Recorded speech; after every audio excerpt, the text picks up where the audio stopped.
Welcome, Red Knight.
Your spirit will hate her, the flower who married my brother, the traitor, and you will expose his puppet behavior, for you are the proof of how we betrayed her loyalty.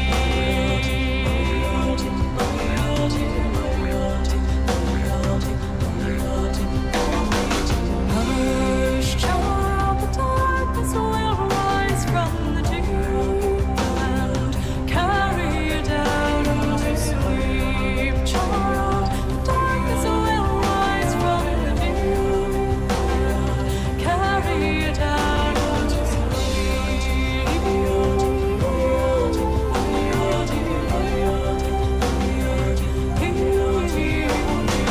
Guileless son, each day you grow older, each moment I'm watching my vengeance unfold. For the child of my body, the flesh of my soul will die in returning the birthright he stole.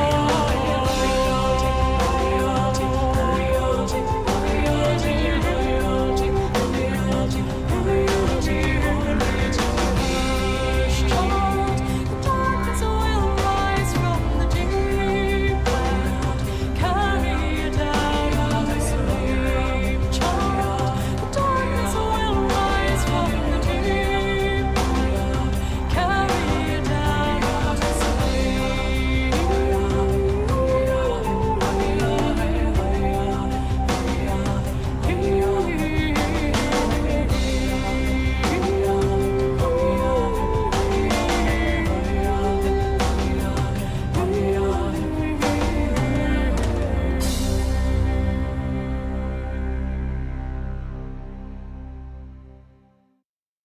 Hello and good evening. Decided to sneak in just a little bit more here before opening night upon the morrow. Hope you're doing well. Hope you're doing great. Look forward to chat with you soon. Gonna be good fun here. A little Chivalry. Wanted to take a look at little Mafia video first because it will likely be my very first Mafia game coming out here in a couple weeks. Mafia, the old country. So let's just watch that a little bit here out of curiosity. And then we shall get to some Chivalry, I guess, after we take a look at these screenshots from the last session, even though I already showed those last night, but I think they're worth taking a look at. Let's check this out for a few minutes. John Dickey is a world-renowned historian and expert on the Sicilian Mafia. He's a professor of Italian studies at UCL and the author of multiple books on the Mafia, including Cosa Nostra, hailed in Italy as the best book ever written on the Mafia. In collaboration with 2K, we've invited him to break down Mafia the Old Country to find out how the game compares to the real-world historical period that inspired the next entry in the Mafia series. Yep, excited for Anthony Scordi, mainly the dealer of Hand of Fate, and also the Admiral in Star Wars Battlefront 2. Excited for his role in this. Motion capture, good voiceover. Stuff like that, we shall see. Set in 1905, Mafia the Old Country features a unique story inspired by the earliest years of the modern Mafia, and includes an array of historically inspired settings, characters, and missions. But what will an expert on the history of the Mafia think about Mafia the Old Country? Yeah, I mean, I've played GTA and Red Dead. I hope it's not too much like that, but, you know, 2K is not Rockstar, so it can't be too close, right? I hope it, you know, is just interesting and you feel a sense of purpose and immersion, you know. Depends how it's done, really. If it's just too repetitive, same type of missions over and over again, you know, overwhelming enemies and just shooting them, and not really any color, not really any personality or life to it, then it's not worth buying, but I guess we'll see.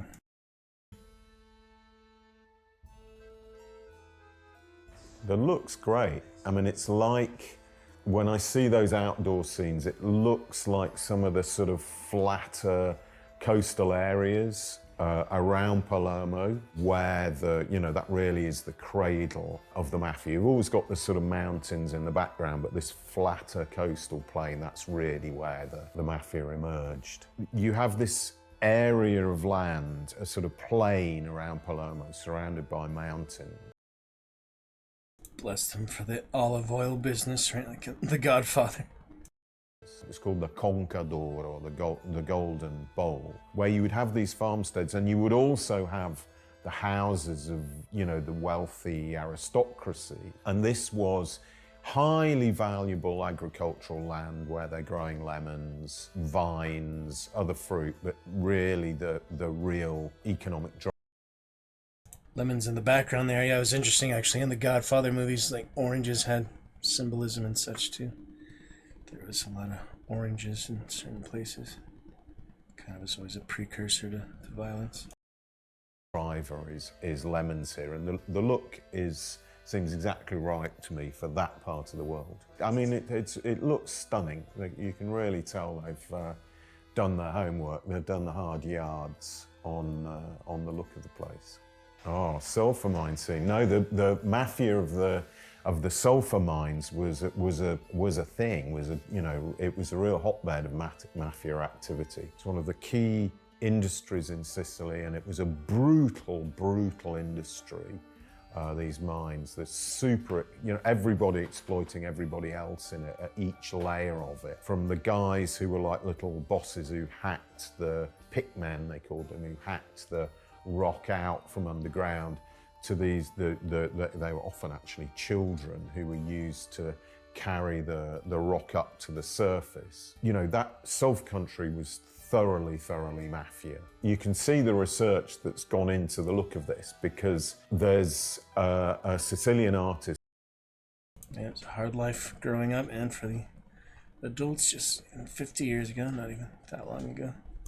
It's called Onofrio Tomaselli, who did a famous picture called I Carusi, which just means the lads, of these, basically the child labour that was used in the sulphur mines at around this time. They were the poor ones who'd have to kind of go down underground, fill sacks with these sulphur-bearing rocks and carry them up. And they dumped the rock in these sort of like furnaces where it would be sort of burnt to reduce it down to the liquid sulphur, and the stink in the air, poison in the air, is incredibly unhealthy. Yeah, so sulphur, like the hot springs and such, they say it's like rotten eggs, but it is pretty strong stench. Absolutely kind of hellish scene in these sulphur mines. The darkened room. The men in a circle. Come forward. It's going to be an initiation. Now, we know that the Mafia were using the same one they use today, initiation ritual in this period. We know about it because the first mention of it is in a police report in 1876, so already 30 years before this game is set. You've got the dagger on the table. It might often be crossed with a pistol as well. And you're presented by your godfather, your kind of sponsor to the boss, who teaches you the rules. Yeah, I mean, there were local variants, so they kind of riff a bit on how serious an undertaking this is, that, you only come out through death. Always going for the cut on the lip. Some local variants, they did do a cut on the lip. I know that in Corleone, which is a town that's about 50 kilometers from Palermo. They did use the cut on the lip. Usually it's the trigger finger. You prick the trigger finger and then you drip some of the blood onto the sacred image. That's the Madonna of the Annunciation, which is the Mafia's patron, and they always use that. Burn it in the hand, and now the oath. I swear my loyalty to this family. Goosebumps. They're doing it very well. It's very good. You know, the candlelit thing, they try and make it as spooky as they can and as serious as they can. This is a life-changing moment. When you talk to mafiosi about the moment of their initiation, it's a rite of passage that takes you from being one kind of... That one looks like Christopher Plummer. It's funny. human being into being something completely different. You're elevated to a whole new form of existence with a whole new sense of who you are and what your priorities are. You get a new identity, basically, and that's a very, very powerful experience. They've done it since the beginning and they still do it today. And the reason is that it works. It generates loyalty. It generates a sense of awe and authority, you know, vis-a-vis the boss. So yeah, no, it's very important. He uses the word family in that, and that's absolutely right. That's what they referred to it as. But the thing that people tend to get wrong, because the Godfather movie famously gets it wrong, is that they assume by family the mafia means uncles and fathers and sons and brothers and all that kind of stuff. It doesn't. Family is just a metaphor. It's a metaphor for the tight relationship between these blood brothers. You know, when you go through the ritual, you become a blood brother of the other members. And in fact, the Sicilian Mafia has had rules for a long time. They were certainly in force in this period that stopped more than two brothers joining the same mafia family, the same cell of the organization, because they didn't want any particular bloodline taking over the organization. They wanted to keep it as an organization rather than as the expression of a family dynasty. Who are you? Sono Enzo. I work here. So it looks like he starts his career as a sulfur miner. In that sense, the bottom of the heap. And I think that's quite a plausible way for a mafioso career in this period to actually begin, for him to kind of work his way up the hierarchy in this, you know, heavily mafia-infested sulfur business. And you could quite quickly, I think, become somebody who was controlling a segment of that business, particularly once you're initiated. Then you're in on the, you know, in on the cartel, and then your mafia career can make its way up. There's two routes into the mafia. One, you can be born into it. You can be the son of the boss, although you've still got to prove yourself. You know, it's not, by no means automatic at all that as the son of the boss, you will be the one who gets initiated. So there's that born into it route, but there's also the route up for the bottom, because the mafia is always looking for criminal talent to recruit and promote, because the stronger and smarter your family is, the better it is against its sort of rivals stroke partners in neighbouring families.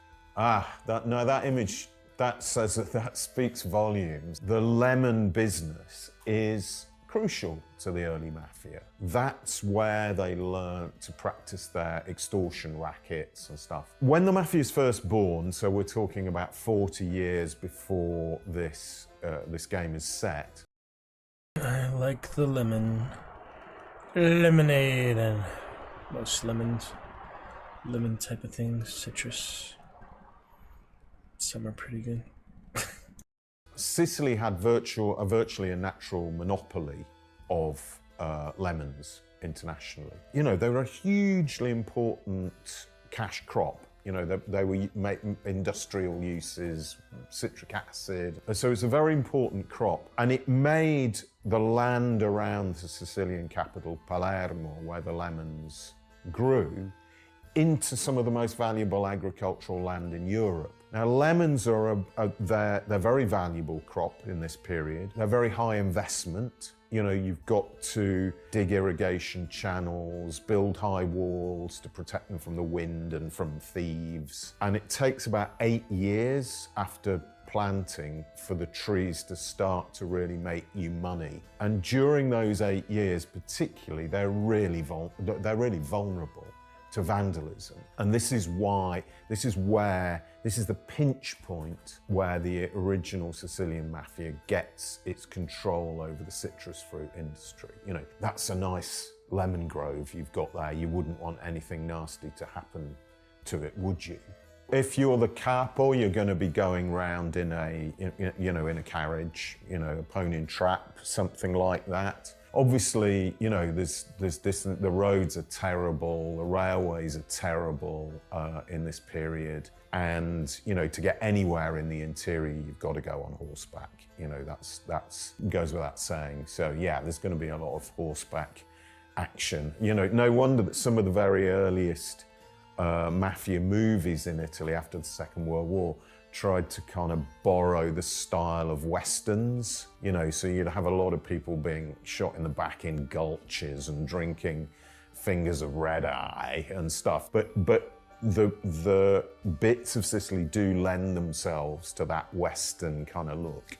Gameplay, knife fight, obviously that's essential. And there's a kind of basis for it in the way the mafia would work in prison. When they were in prison, which was, you know, the prison system was the kind of university of crime. It was the place where a lot of initiations went on, a lot of training. One of the things they did was to have these mock knife fights. You know, you might get a spoon or a piece of wood with some chalk on it to mark the hits or whatever, kind of dueling. But actually in the outside world, as a mafioso, if you can possibly avoid it, you're never going to give anybody that kind of equal toe-to-toe chance. You know, you're going to ambush them. You're going to draw them into a trap. Come and have dinner. We're having a barbecue out in the open, and then you suddenly find yourself surrounded by 6 guys with a garrote. That's more the pattern. My friends, my family, my beautiful daughter. Uh-oh. I hope he's not sleeping with the boss's daughter. That is instant death sentence. One of the things you swear when you enter the mafia is that you're not allowed to look at the women of other mafiosi. You just don't go there because it instantly creates ructions, conflict. Not that it doesn't happen, of course, but the stakes are very, very high.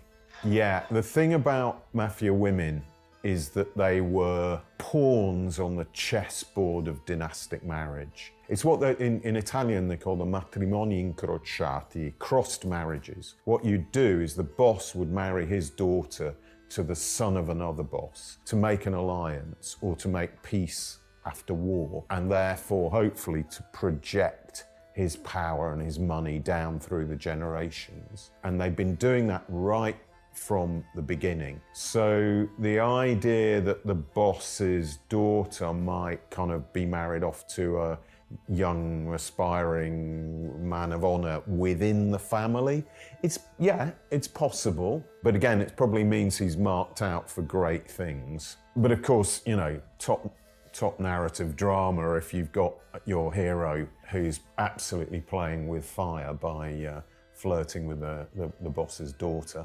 So he's got money in his mouth. That's a classic message. I mean, very often when the mafia kills people, it just makes them disappear. There's no, you know, you bury them in a cleft in the rocks or whatever and they vanish. But just occasionally when these tend to be murders that are signals to another clan, to another family, to warn them off. You know, there are intimidatory messages. And the money in the mouth is obviously a metaphor for greed, but somebody's been taking too much money, been too greedy. Because the mafia love to believe that they're doing what they're doing in the name of a kind of moral code or Robin Hood. Almost, they somehow manage to believe that, you know, they're behaving correctly, and, you know, that greed says, look, he broke the rules, therefore we're in the right in killing him. Oh, I love the procession. I mean, that looks amazing and just right, because Catholicism in Sicily and in parts of the south has a very kind of local, it feels quite pagan because it's based around the cult of a local saint, and the local saint's day, the big parade with the statue being walked through the streets and people will pin money to it and throw confetti and so on, and it's the big day where you celebrate your status as a believer, but also your sense of belonging to the town. And the Mafia always made a point of sort of trying to make itself recognized as just one of the sources of authority in the town, almost legitimate. And you would get the Mafia boss at the head of the parade, next to the priest, next to the mayor, as if they were just, you know, an authority, you know, without actually explicitly saying we're the Mafia, because of course it's a secret society and they can't say, but making themselves showing themselves in important, prestigious moments of collective life to reinforce their authority in the sense they were almost legitimate. You know, that was the claim they were making. His family. Loyalty is everything. We do not always get to choose what we do. We can choose who we are. The boss there, talking about loyalty, is giving him a lesson, of course, in omertà. Omertà, the classic Mafia word. We tend to assume it means the code of silence. And that is true, it is used in that way, but the origin of the word, and you see it in some Mafia documents, like trial papers and stuff for this period, where it's used, it's actually from the Sicilian dialect, from umirtà, which means humility. Humility as a sort of form, humility before the boss, obedience to the boss. The boss's authority is everything. And that originally what omertà meant, this sense of humility. They're so rich, those photographs. So it's really good to see that they've drawn on these historical sources from the period. You can really feel that working itself through the look of the game. No, you can tell they've invested a lot of time and effort and talked to people who, you know, on the ground, who really know the place and know the feel of the place to communicate a really powerful, authentic idea of Sicily. It feels like it's not just been translated out of a movie, but it feels like it comes out of real exploratory visits to Sicily and looking and copying the feel of, you know, the real thing. Wow, that's amazing. I mean, I don't know much about the original knives, but, you know, that's the route I'd take if I were gonna be as authentic as possible. Sicily, you still get these amazing craftsmen and stuff, traditional craftsmen doing this kind of thing. Don Torrisi looks out for people around here. Sometimes the client is feeling less than cooperative and we need to, teach them a lesson.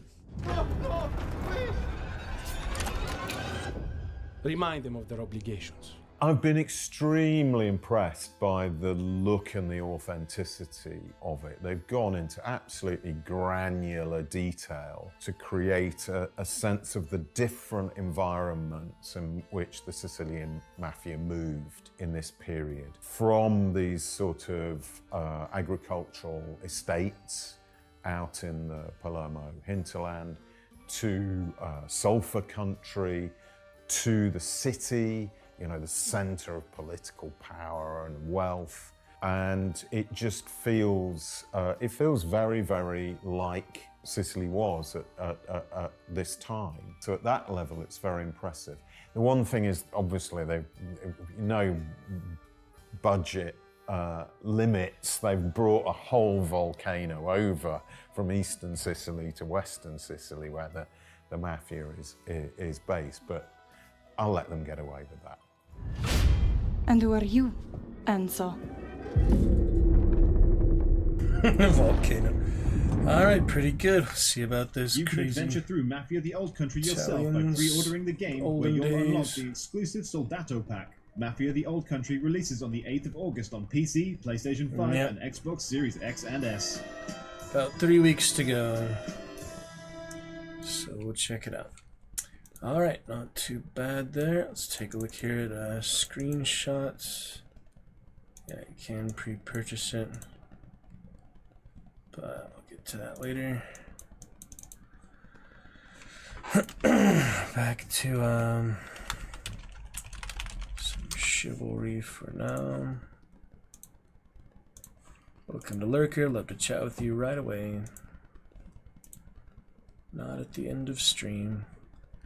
Good fun with Witcher last night. Very nice. Finishing Hearts of Stone. Finishing my entire first playthrough of Witcher 3. I think I'll start with Hearts of Stone next time when we're ready for New Game Plus and that.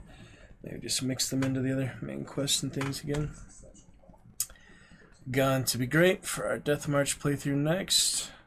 That is officially the end of Witcher 3 first playthrough. So we'll be back with Shawnee and other stuff soon.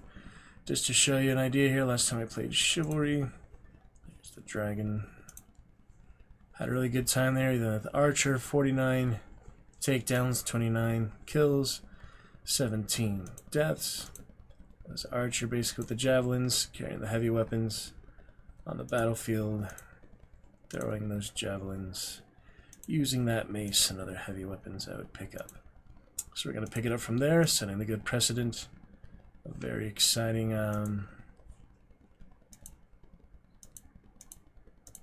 Askendir. It's good stuff. So we'll pick it up with that. For the order. One more time, those big heavy weapons.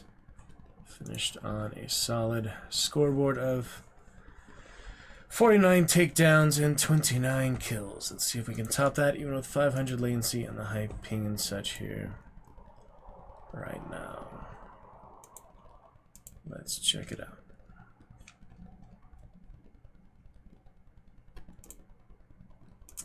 For the time we have tonight before a busy opening night tomorrow. Warmed up as it could. Good dress rehearsal tonight. Got to a little bit of it on stream about the first half hour before my phone shut down and restarted. Yeah, I got a new phone here on the way. Got my tablet today, but I haven't put the SIM card in yet, so we'll see about that here soon. Under 175 hours of Chivalry. Time to get the new helmet for the Vanguard. Mason helmet. And we'll check it out. With eyes open, good fun. Discord.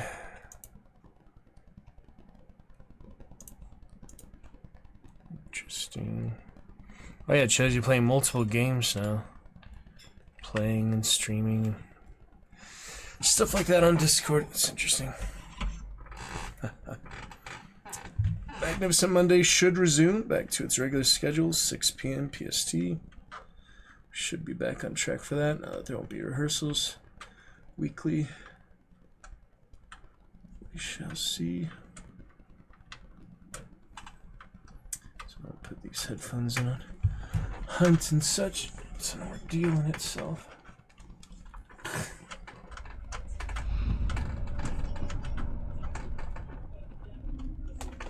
Goodness, man.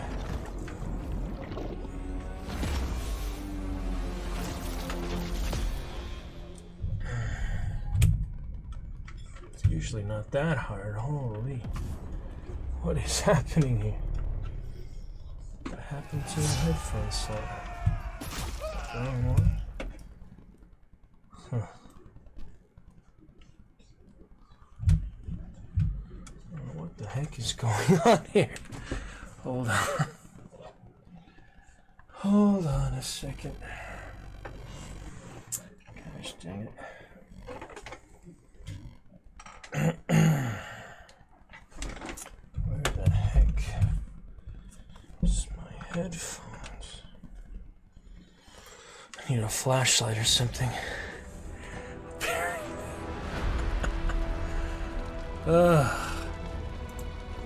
Ridiculous. Let me figure this out.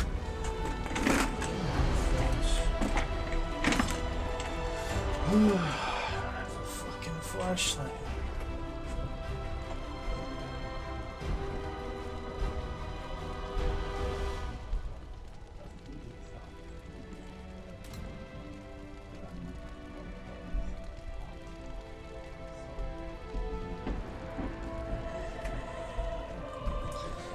Okay. Now, we shall figure this out. So, yeah, all the way to the right, headphones. There's the other two things next to it, which I don't even know what the heck those do. Extra power buttons. Or something, I have no idea. Anyway, not a big deal. Should be fine here. Quick stream test before we get to this. Before we get to this.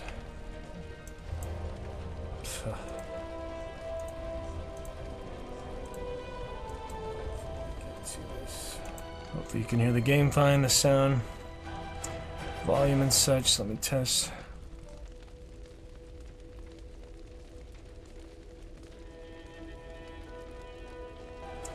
Volume and such. Yeah, seems fine. Alrighty.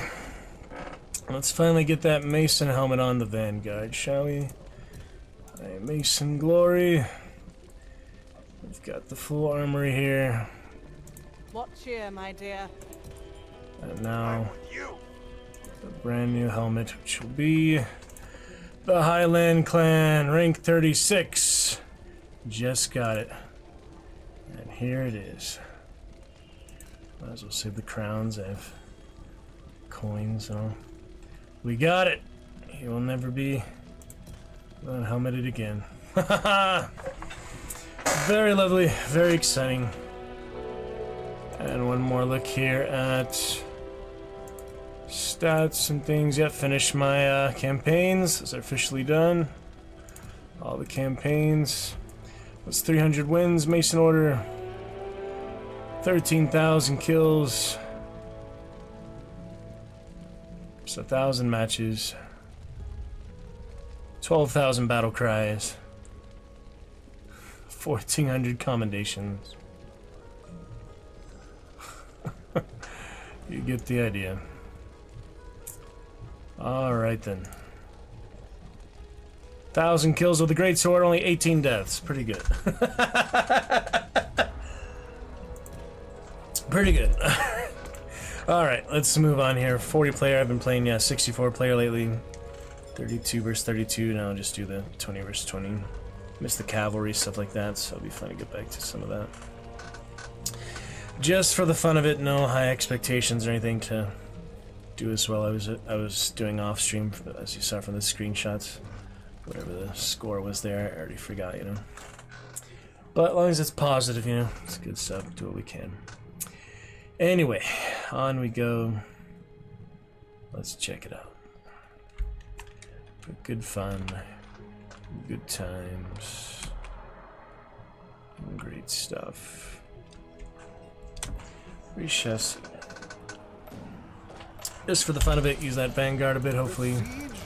Doesn't make him play the wrong team, but since there's one more on the other team, I feel like now is a good time to spectate. Try to switch over to actually play that Vanguard for the first time with his helmet. Let's see what these guys are doing. Oh, interesting. Very interesting. Alright, change team, Mason. Got it! I was able to do it that way. Alright, start off good. Highland Sword.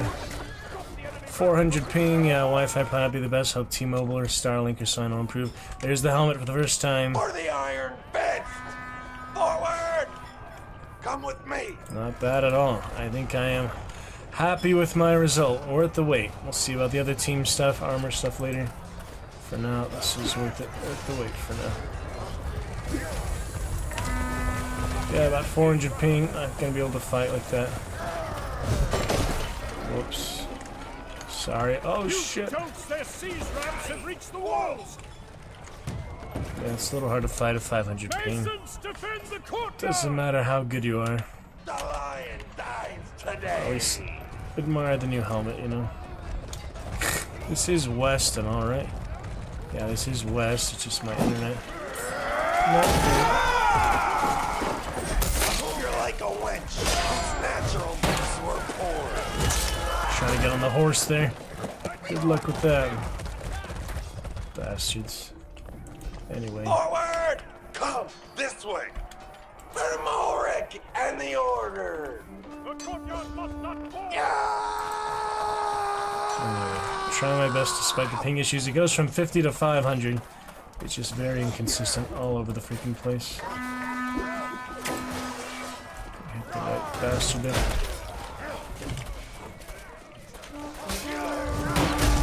There it is.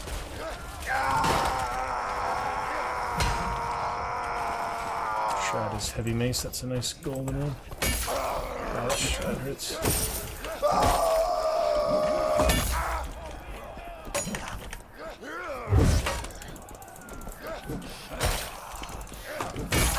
Almost got him. It's laggy. It's nice thing. Laggy. 300 ping! Why even try? I mean, I wanted to celebrate the helmet, but yeah, this sucks. Wi-Fi and such. Can't handle it. Cannot fucking handle it. Over here, Squire. I need help with my codpiece.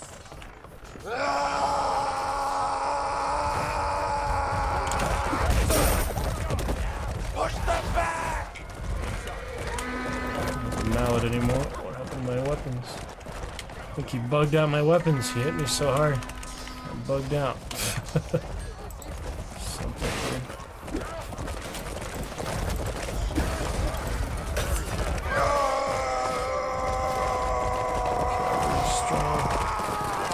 Oh shit. One down, one to go. Yeah, the spear would be good on the horse. Let's try it.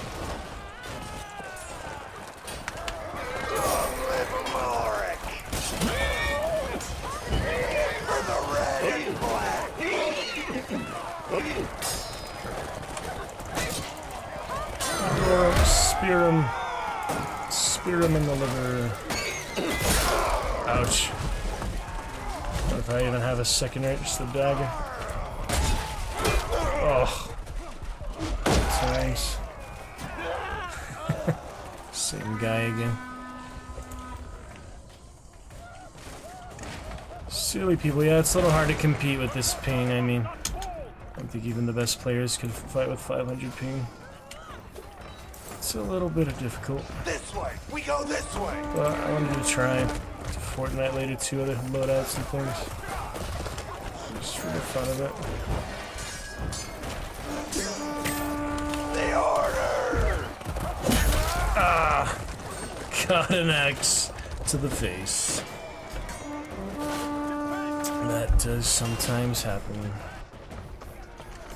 Forward! Yeah, pretty inconsistent. I like the helmet, you know. He was just bareheaded before, so now I have the proper helmet. Follow me! Down with the lion! Place these bastards. Got him.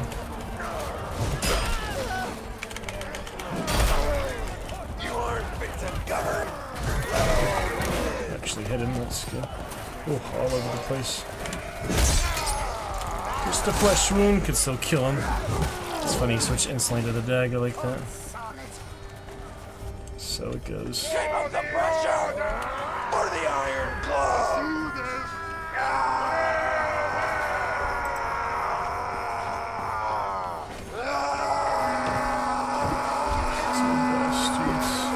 Got him. Straight to the head.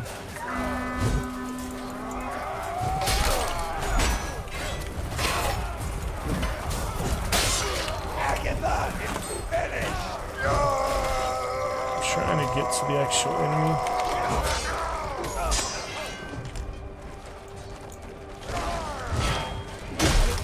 Yeah, that's not good. Can't get away from that. Take some blows to the spine. Apparently. They're all gone. Don't stop now! Keep going! They're coming up on our rear! Kill the archers!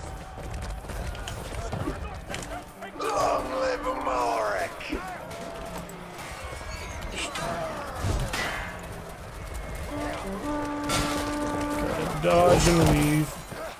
Stick and move, so elusive. The way I stick and move, so elusive. Not so much when I'm getting surrounded like that. Not much I can do about that with this ping. And this play style, at least. Yeah, I'll finish up with the Vanguard in any case, just to celebrate him. This way. I can't. Like the Raider 2. Ambush are good in certain places. Maybe the ambusher at the last stage here. Actually. Yep, probably the castle would be good to play the ambusher. Depends either way, it's pretty good. Let's save the ambusher for off stream.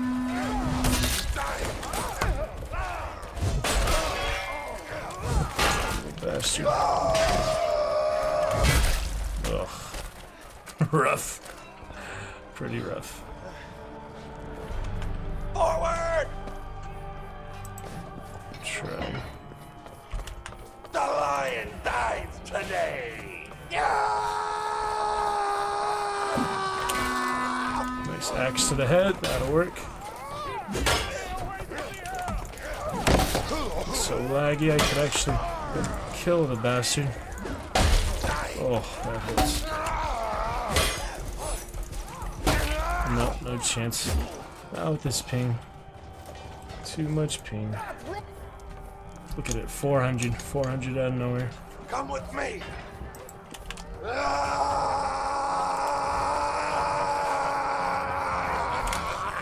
Rage.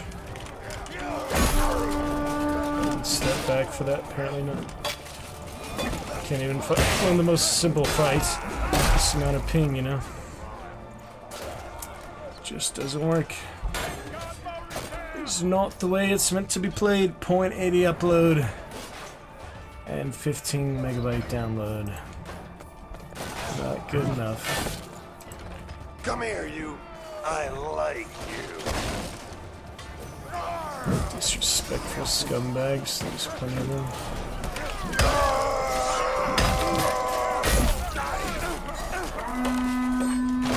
Here! Stay here!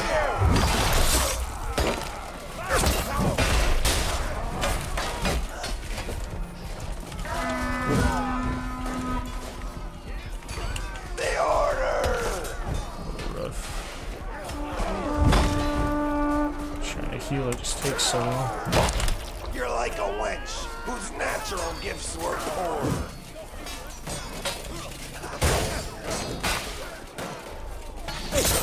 Oh, that's a javelin.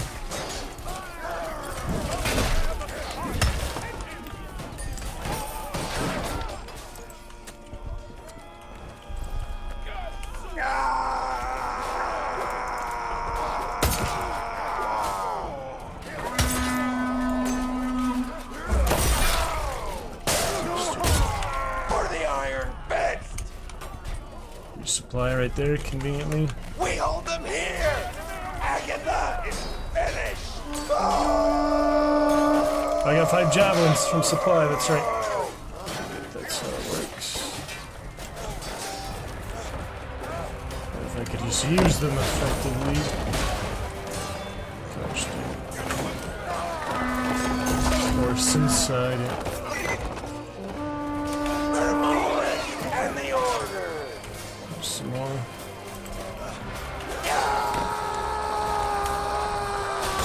There he is.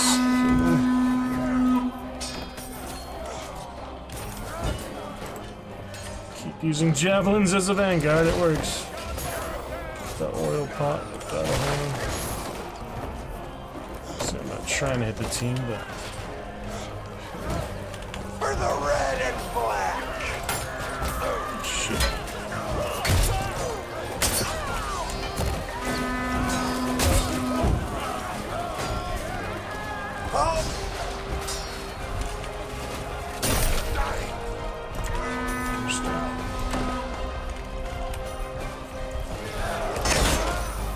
Wow, that came out somewhere. Tactical move. It's doing too much. Could go either way at this point. This one is usually pretty hard defense. Maybe less players is easier than more players. It really just depends. Several factors. that scumbag for that at this point. Oh my goodness.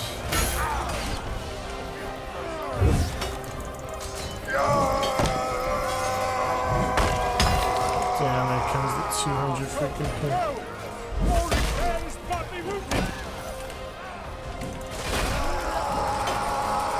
Fight for your life. Yes, we got it! Bastard. Oh, achievement as to win the map probably so many times. Got the helmet, is very nice. Help me! Hey! Help! Let's see what the achievement was. Sound like I got an achievement. Alright, good victory to break in the new helmet there. To debut our grand clan helmet. What was it called? Let me see. Check a couple things here. Achievements for one. Road helm 25 times. July 17th, 2025. 11:47 p.m. Very nice. There it is. Defending as well. That's even more of an achievement. Good stuff. Good to go. Nice achievement there. Alright, little customization here before I switch to something that isn't so laggy. Mason is looking good. The new veteran clan helmet. Eventually I'm thinking of new armor, new helmet for Rebel King. It's a pretty good one, but I don't know really which one I should switch. That is kind of like the classic Malric helmet, so it kind of makes more sense to use different armor, not different helmet, but could do Dreadnought, could do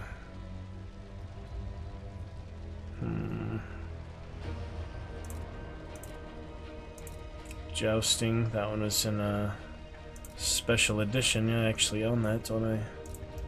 Bought that on sale or such. Get the nice plumage. Just for variety's sake, really.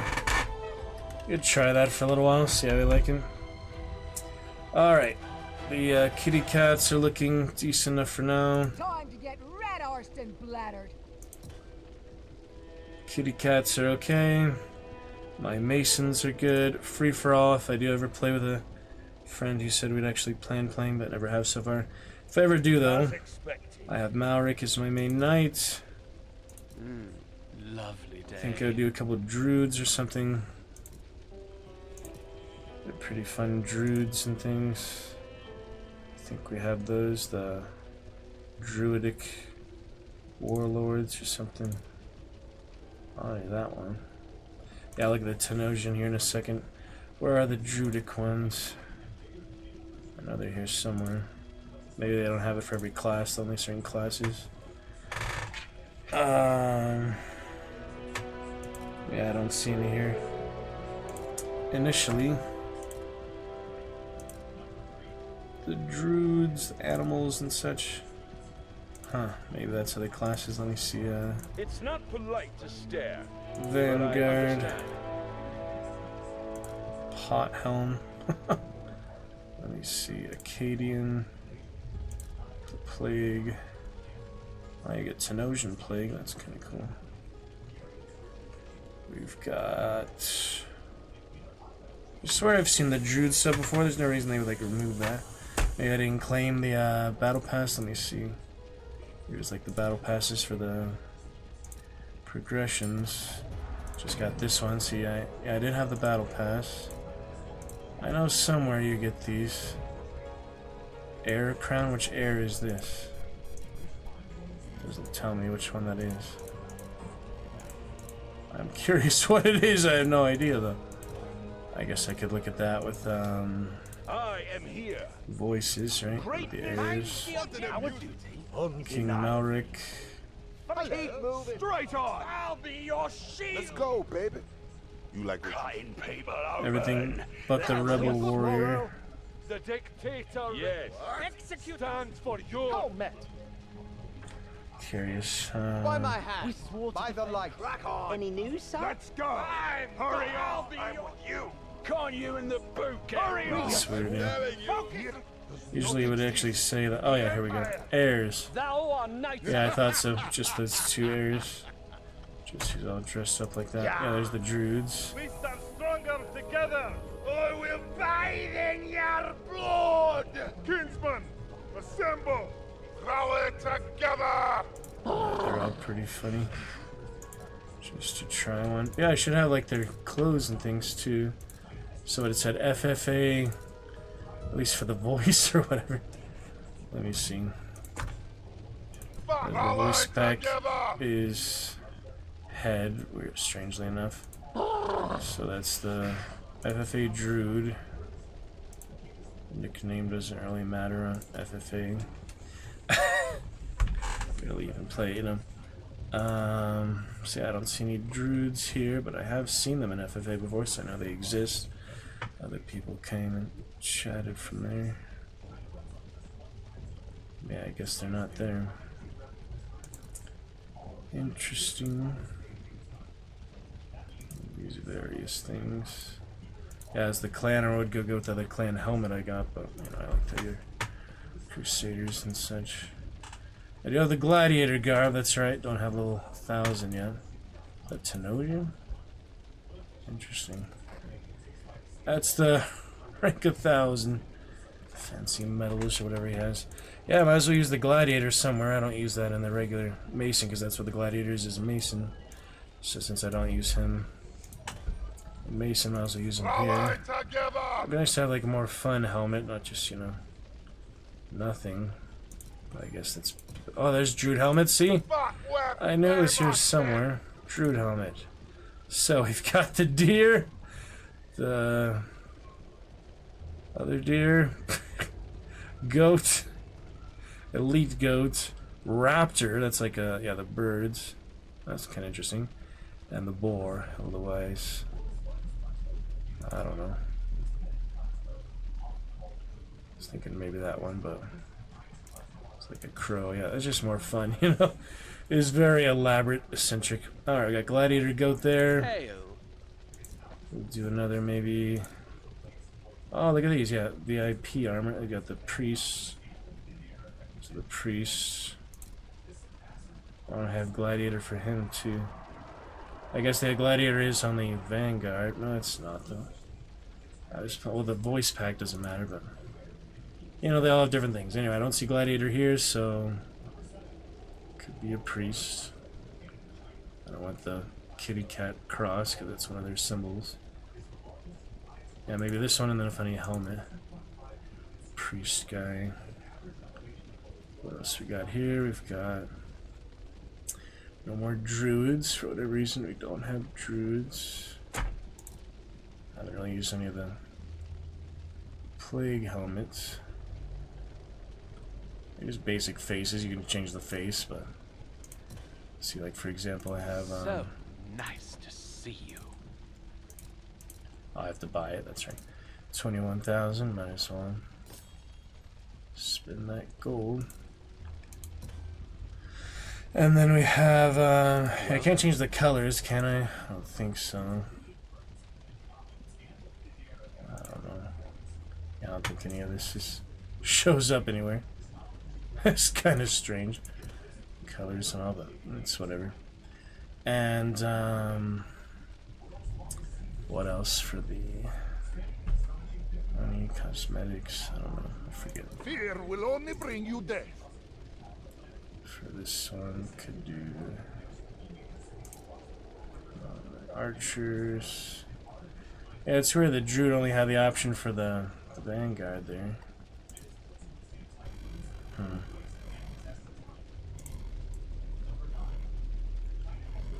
That's whatever.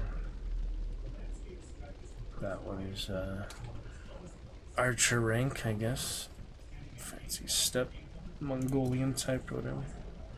Don't let the fear And hold you back. Nothing very special here. Oh, I got this from the rank. Actually, that one's kind of nicer. This one is level 1, this one level 40, but I actually like the other one a bit more. Isn't that funny? Yeah, that one's just kind of a basic Tenosian. This one is at least kind of fancy. See if there's any others here. Scout, crossbowman, longbowman, sharpshooter. Why are these all kitty cats? Hunter, highwayman is pretty nice. Militia. That's kind of cool, yeah, because it's FFA. Maybe I can't change the colors, I'm not sure, but I'll just spend some of this gold. Just because, you know. Yeah, it seems like the heraldry, like for some of them. Yeah, there it is. Colors and such. So you can change colors, but nice, we just basic dark there. I don't really have a good helmet for him currently, but we'll come back to it, you know. Some nice basic ones so far. I mean, if I ever do play with friends or something, co-op such. Alright, last one will be Tenosian here. So let's work our way on that. I had a really good archer last time. We've got Acadian and Lamellar. I don't know which of these two. Where I do like the other one more for some reason. Raider. Surprise is our weapon. And helmets. Oh yeah, no, peasant caps. That's for joining the other content creator, whatever thing. I feel like really dedicated to chivalry. Beard helm. Lamellar later. Oh, that's kind of interesting. Never seen that before. Gladiator turban. Alright. Let's give that a shot. Never seen that before. Like veiled, yeah. The assassin, the tigress, the other leader of the Tenosian faction, the empress or whatever the viper. Alright, looking good for that. Do not be distracted. What else we have here? No sword of balance for you yet. Not quite. Level 1000, just a count level, yeah, 832 away. We'll get there. In the meantime, yeah, might as well. Oh, that's a nice yellow. I've been using that. That one is pretty good. We also have Escondier, Equestrian, and Scout. Yeah, that one's pretty nice. Snake and such. Raiding party. Got it. And now a nice helmet.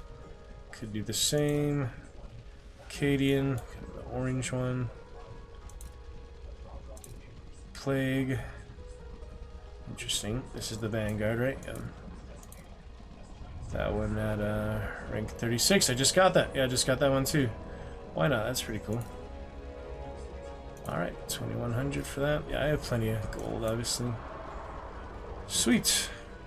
And the heraldry is, yeah, just the livery. Alright, that's fine. Alright, upgraded Vanguard. Good for now until, you know, I want to change it up something else. We got the veil. We got the steps. We are making merry now, my friend. It's a footman. Oh, these are nice, yeah. Again, I like the first one. Yeah, this one. They're both interesting, but definitely an upgrade from the basic one. Yeah, this one is more my style, the black and gold type. Very good. And as for helmet, oh yeah, those fancy ones. Eternal Guard. Should we go with that for now? That's a nice upgrade too. Fully upgraded Tenosian. Damn, that one's expensive as heck though. Thankfully it's worth it. It's nice and unique, you know. The Eternal Guard, that's like the Queen's Guard or whatever. Alright, not bad. We're on to the best for last, the Knight. Scythian. Ooh, nice golden one there. That is good. We also have the Lamellar, which is the same one. The other half, even though it's like slightly different, has the chest piece. Yeah, it has the chest piece where the other one does not have that. So I do kind of like that. Yeah, that is a good one. But the gold is also nice. Shoot, I don't know. Got, yeah, either the royal one, I think, the golden scales, or the one I already have, this one. Huh. I don't really know. There's some raiding party. Depends on the helmet, I guess. Let's see what we have for helmet, then we can make a choice. Got the masked arsenal. All these different ones, all these different classes, different ones. Could just use the same Eternal Guard. Oh, that's a good one for him. Is that the one I have on the other one? No, that's actually unique to him too. Now they all have unique helmets. Everyone's wearing a different helmet. The Veil to the Steps to the Guard to the Don't let the fear of striking Knight hold Warrior. you back. And that one does match that armor pretty good, because if I was to use the golden one now, yeah, it wouldn't be quite the same aesthetic, you know, it'd be clashing because they're two different sets basically. It looked decent, but that's the way to go. So that's how it would look. That's what I'm going with. I mean, I like the golden scales, but yeah, it's not so much gold in the desert, I guess. That's alright. Whichever, they're both good. I mean, there's little rings on that one, kind of interesting, but they both have a lot of unique textures and things. Alright, pretty sweet. We are finally fully customized up. Tenosians are done. FFA is done for now. Probably come back to that later. Kitty Cats, good enough for them being the worst faction for now. I hate those guys. And our Mason Order greatness is absolutely great. Alright, I'll let you know how it goes off stream. You and me. And we'll keep it up from there. Greetings, darling. Very nice. Very nice indeed. Some good stuff, you know. Very good stuff. Take another look at the map. Here's the world map. Fictional continent, pretty big continent. The planet, wherever it is, the realm. Shall return, Chivalry 2. Hope you enjoyed for now. Decide what to do with ourselves for the rest of the evening, at least an hour or two. Could be Baldur's Gate, could be Lovecraft. Decide here in a moment.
Take a look here. Dead Cells, Pin Dragon. Narrative Tactics Sorcery Part 4. Yeah, what did it try? Sorcery! Game about digging a hole, maybe not like to Terraria. See for Age of Mythology. Yeah, I played Part 1 and Part 2. Maybe it's good to just start with Part 3 here. Might as well. Week-long deal. Might as well pick up Part 3 here. Been wanting to finish those for a while. I mean, they're pretty good. Let's see how big the file size is. Probably same as Lords of Magic. I was really excited to get back to that. Just, man, the mechanics are so rough. I like everything except the gameplay. The style. All right, less than a gigabyte. Let's see if we can do that on stream real quick. Might work. I mean, that's, literally half a gigabyte. See if it adds frame drop or not. 655 kilobytes a second. Oh, the dragons, yeah. This is the dragon one. Well, that's pretty fitting we play it then, isn't it? Yeah, it's at about 1.5 megabytes a second. Already 10% of the way there. Right? Yeah. We are. Should be pretty simple to install. It's so small, Should we try some of that tonight, actually? Been looking forward to them for a while. Played the first one on my tablet. It's pretty simple. The first 2 parts on my tablet.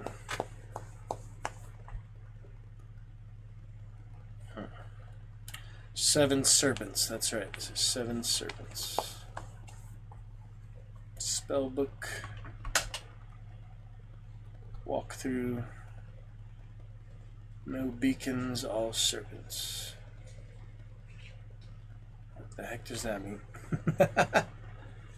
Use the beacons or not? Look at these guides later. Not all steps will be described as they appear in the in-game text. I try to adhere as much as possible to in-game text, but some steps are from memory. I don't know what the difference between any of that is, so we'll take a look, huh? Let's take a little look. Sorcery! Part 3, Steve Jackson also making a Munchkin game. Pretty good. Sorcery Part 3. Played the first 2 on my tablet. I never really got like perfect scores or anything for them, but there's quite a bit to it. See if it's fine. You just pick it up from Part 3. I mean, it should be.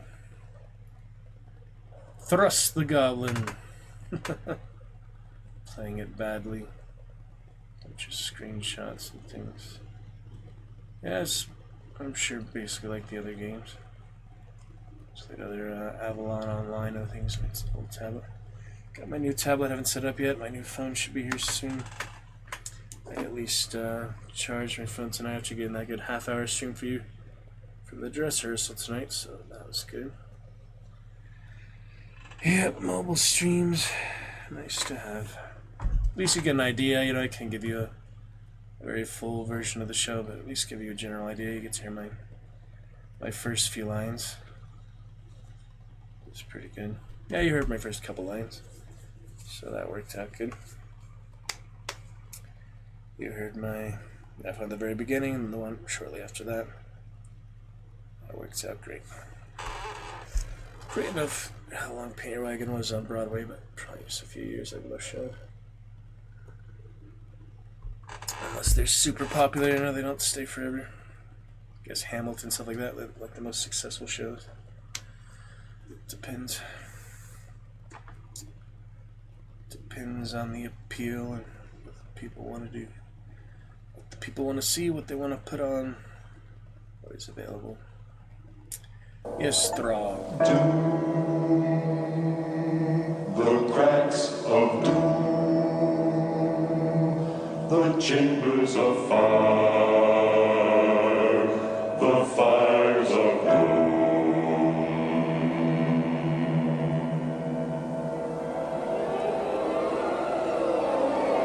Who causes the minutes to fall dead, adding up to no passing hour, bringing no change from day to night, as the unseen sun fails to filter into the ever-present shadows?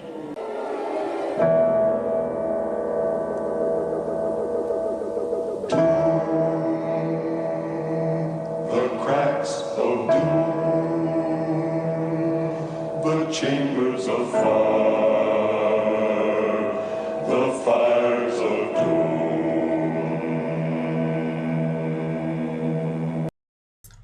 How you doing, Throb? I hope a display capture will work, but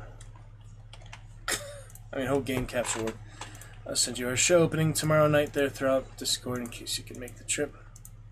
Come see the show 2 weekends starting tomorrow. Get you the link real quick or so. Get you the event link on Facebook. I'll send that to you on Discord.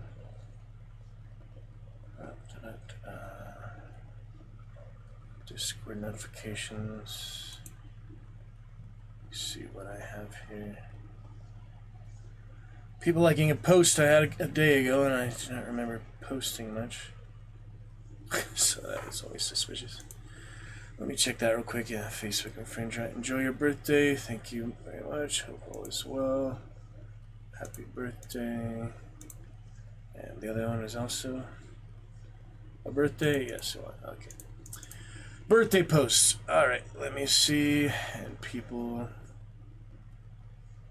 commenting here. We gotta get out here.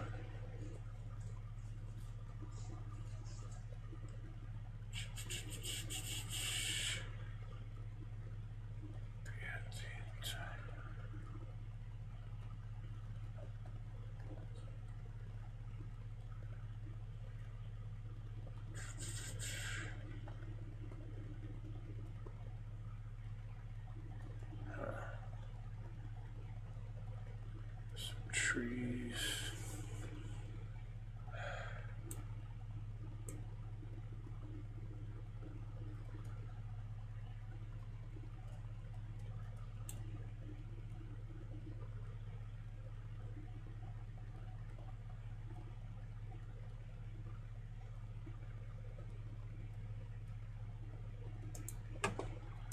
All right.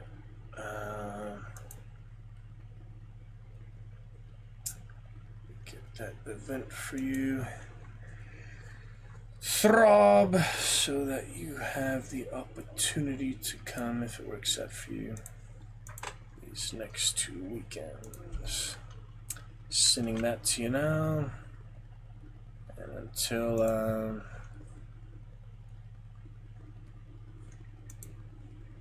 freaking game capture works, we'll just have to use display capture. Unfortunate, but it might not be sophisticated enough of a game basically for that to work. So yeah, not every game can have game capture just the way it is. Not that sophisticated, just the style of it. Alright, we'll start with our Dragonite guy, Cloud spell name. Local save game. I could probably have that on my tablet, but I think we'll start fresh. I think we will start fresh. The Crown of Kings has been stolen by the Archmage and taken to his citadel in Mompe. You have been sent to get it back. Should you fail, the whole of the old world will surely fall. Journey began. Your 8-day journey has so far taken you through the Shamutani Hills and the treacherous city port of Care. You have faced monsters, traps, curses, and certain death. But now you stand on the edge of a desolate wilderness, Kakabad, the country of the Archmage himself. There's no time to lose, or the risks are great. I don't know. What difference does it make? There's no time to lose. To survive, you must be bold, act quickly, and have faith in every step. even though every step will almost certainly lead you further into a trap. The Bucklands await. And looks like no game capture. Oh well, we'll make do. Towering mountains, dead plains, tangled forests, and the wide waters of Lake Ilkala all lie between you and the Zaman Road. Out here, food will be scarce, and every resting place dangerous. There'll be no villages, no inns, and no aid. You have nothing but your sword, your gold, and your courage. Also, your spirit animal helps you out sometimes. Right? Yeah, it's pretty challenging, but I'll still enjoy it for what it is, you know. See if I want to go to the next part after this or not. Like 4 or 5 parts. 7 serpents. 7 sisters for 7 brothers. Okay. Nothing Turwine to... Got what I got. Panther default. Animal. Spellbook.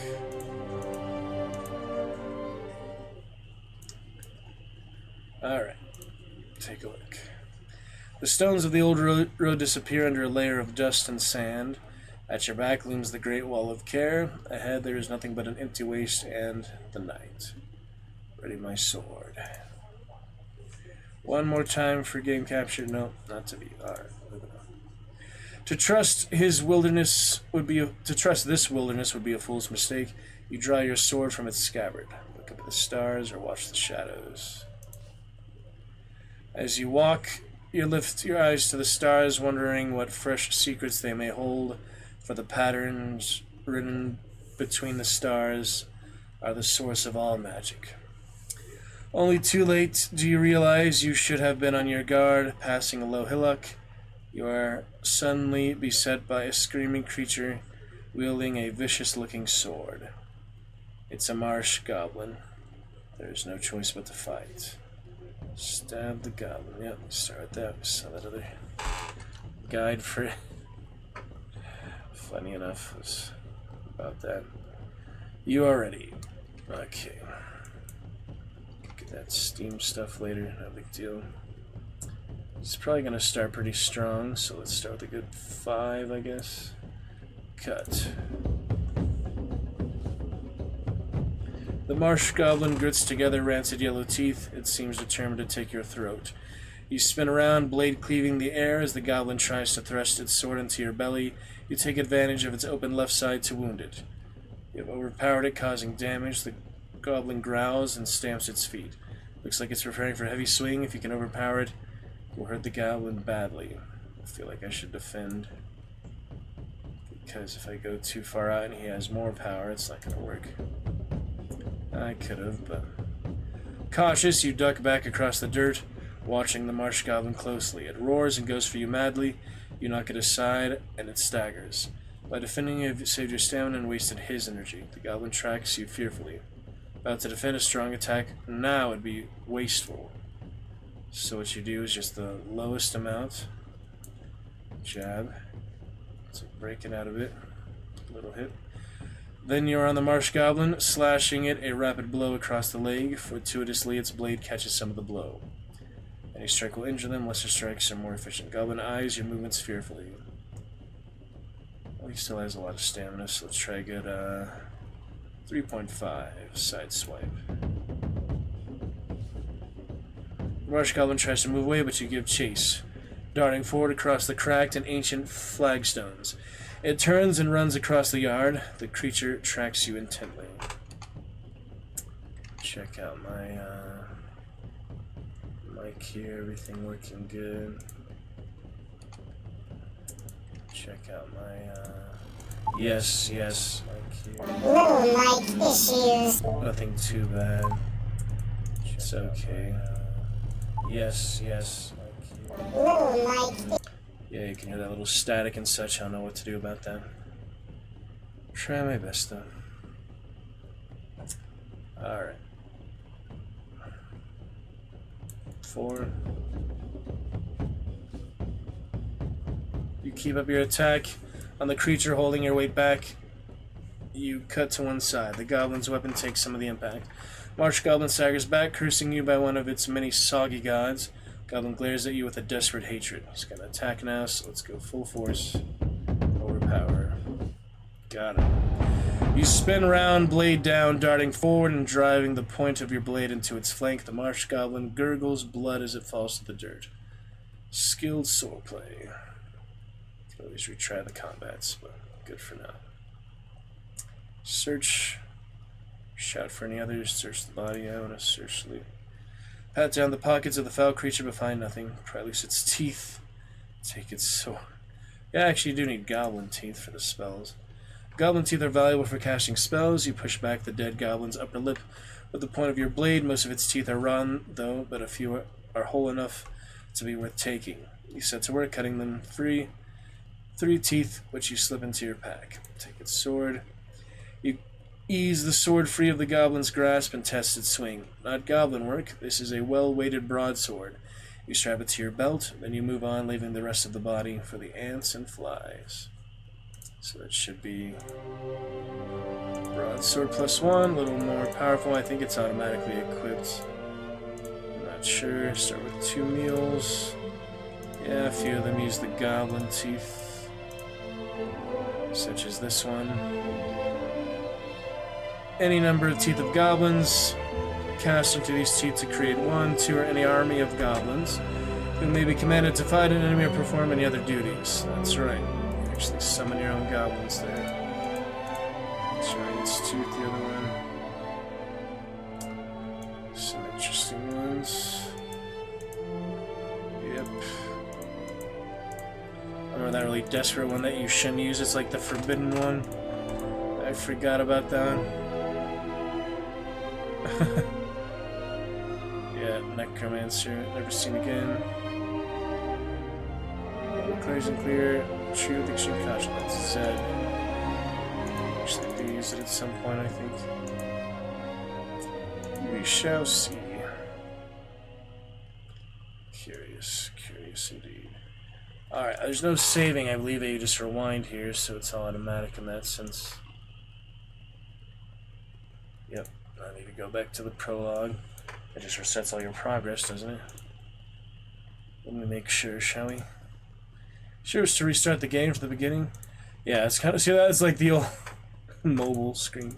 Mobile app, yeah, I played on my really basic $40 tablet, Amazon Fire.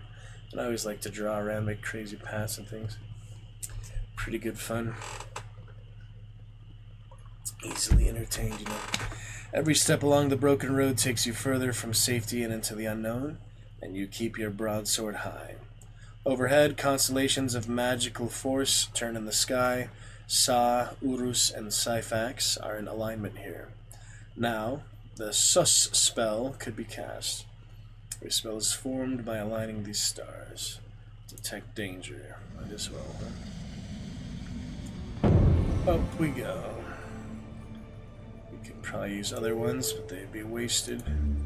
So sus we go. Sense some danger. Stamina. Your stamina is your health, basically.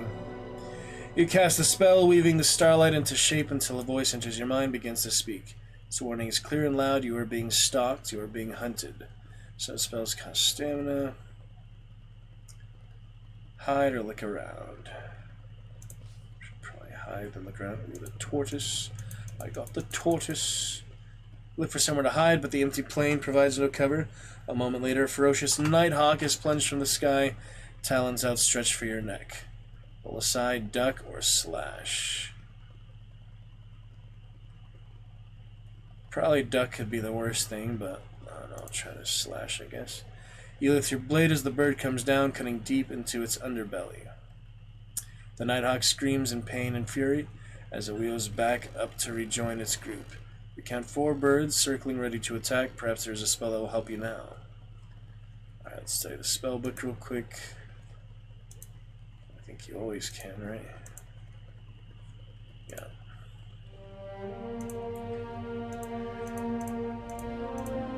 Fireballs or other things.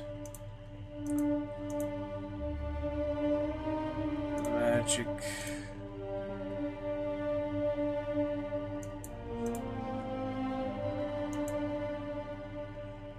Doze. Oh yeah, let's try Doze. Doze should work. We can cast that. Let's try it. Make it sleepy slow motion bird. If it'll let me, it doesn't always let you use every spell. Nope, no D there. We can try Zap or Hot or... I think the F was like a lockpick one or something. Yeah, or How. Let me see what How does, I forget. You can always consult it, which is nice. Now they'd be able to read the spellbook in real time, but they give us the benefit of the doubt. So yeah, How is similar to Hot. Perilous situations when information's safest escape is desired. A psychic inclination towards one route, a means of defense if one is present. Maybe it would tell me how to defend against them, but I think they're the fireballers, so it would be a little more straightforward, don't you? What do you think, Throb? Since your production there, opening tomorrow. Paint your wagon, yes sir.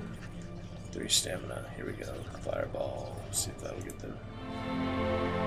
You cast a spell, winding a fireball in your palm. You turn and fling the fireball to the Nighthawk's belly. The bird explodes in a cloud of feathers. Step away from the fallen creature, but there's no time to rest. 2 more of the creatures will red shriek and start to dive. Stand ready with the sword. Yeah, maybe that was better than fighting the first one. You plant your feet firmly and raise your sword, determined not to fall without a fight. Then quite suddenly the Nighthawks break formation. Something else is shimmering into visibility in their very midst. Move uphill or run forward. I don't know what's happening here. That's interesting. That was interesting. I guess we'll try uphill. You move up to higher ground, while behind you the strangest of battles ensues. The wings of one Nighthawk snap upward like a broken branch. A second is ripped into feathers by invisible claws. Serpents, no doubt. The remaining birds scatter. There is nothing left but your mysterious savior. Thank you. Threaten it or try to stay hidden. I'll say thanks. Why not? It's a serpent. I know it's a dragon, of course. You step forward and call out your thanks to the invisible creature. There is a rush of air just in front of you. Whatever it is has landed. You hear the movement of unseen feathered wings, and then at last you understand. This creature is a gold-crest eagle from the king's own eyrie in Analand. The eyrie's deep behind the tiny wall. Threaten it or stand back to see what it does. Eyrie's deep behind the wall. It must have flown for 3 days to reach you, but why? The creature, slowly becoming visible, sees you have recognized it. It tilts its beak. Bow.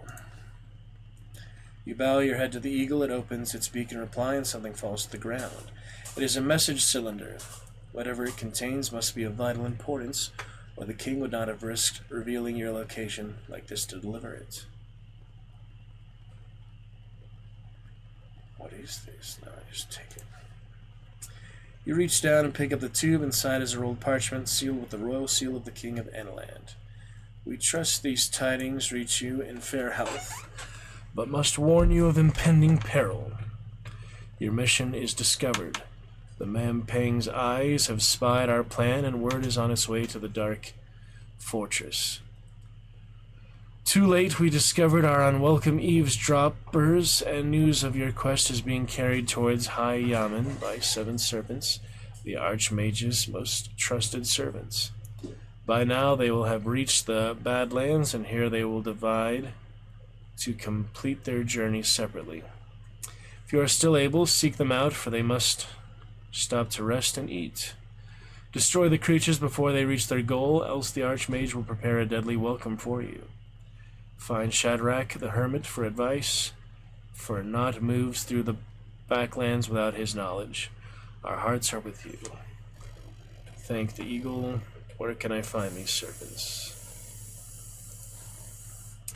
You look up, but the gold-crest eagle has already rendered itself invisible once more. You feel the rush of air as its great wings lift from the ground. Then you are alone. Destroy the message or keep it.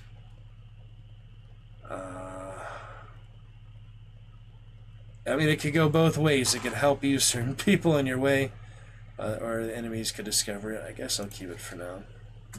You roll the message up and slip it into your pack. It would seem the Backlands are not as deserted as you had supposed. You must find these 7 serpents and destroy them, or your journey will be for nothing. No decision is permanent. Click the reward button anytime if you want to scroll back and try a different path. Yeah, you can always go back. So the clues are...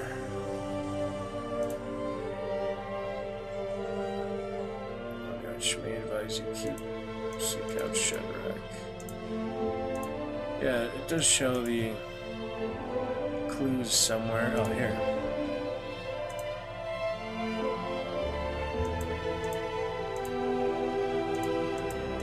Very good. Back to the road. It's always good fun to do a bit of that.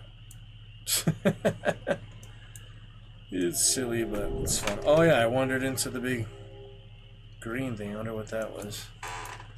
Didn't actually do anything, though, did it? What's happening? Oh, there we go. Yeah, I wandered into that little green mist. Okay, road day 1. During the past day, you changed to using the broadsword and found 2 new clues. I guess the days pass. We're at half stamina. Why is my display capture not fitting very low? Yeah, it's stretched poorly. It's stretched the wrong way.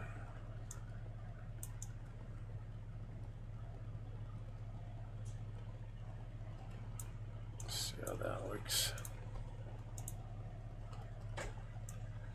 In the distance, the sun breaks over the horizon. You have been awake all night and are weaker for it. Before you, the backlands stretch away to a dim horizon. How can you hope to locate 7 serpents in such a wilderness? My spirit weighed me from the tortoise to the panther to the tortoise to the puma. Strongest beast of the forest, she wastes no energy on thought or feeling, but instead lives by her powerful paws, her razor-sharp claws, and her great shoulders. Puma is happiest sleeping or stalking, but to run is undignified. Pray for healing sometime. Yeah, later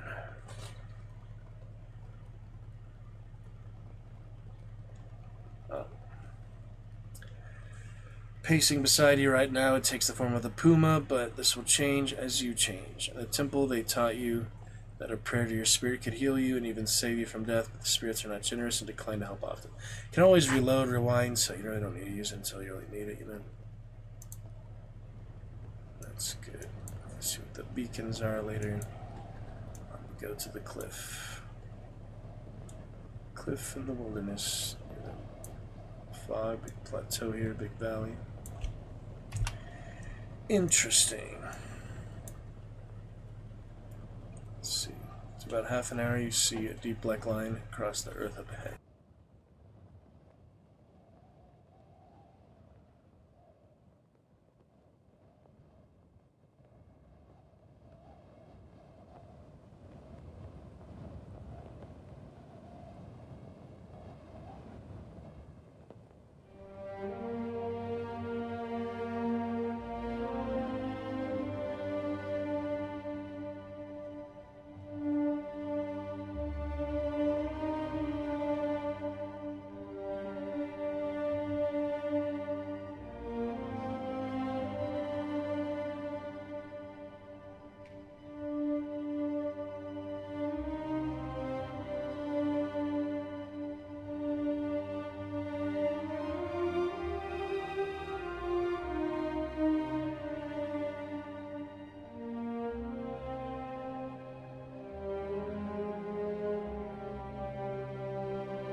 After about half an hour, you see a deep black line across the earth up ahead.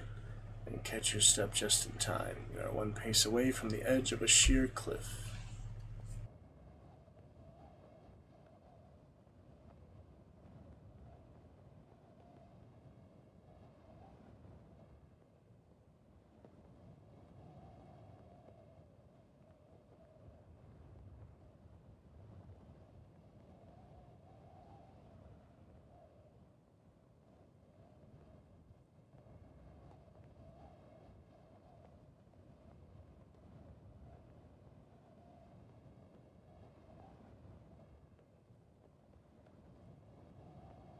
Can always rewind, so might as well look over the cliff edge.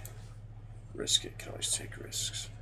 You approach the cliff edge and peer over. The drop is considerable, and the view beyond stretches for miles. Leading away to the left is what appears to be a carved staircase of rough stone blocks.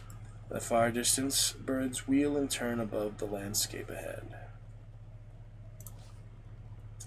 Carved from the living rock, the steps, perhaps once smooth, are now warped and drilled with holes from the rain. But they lead downwards all the same. How did anyone carve such a slope? What did they stand on to sculpt the stones so high up in the air? The top step is covered with a curious bright yellow moss. From across the plain you hear the distant sound of flapping wings. More nighthawks? But nighthawks do not fly when the sun is shining.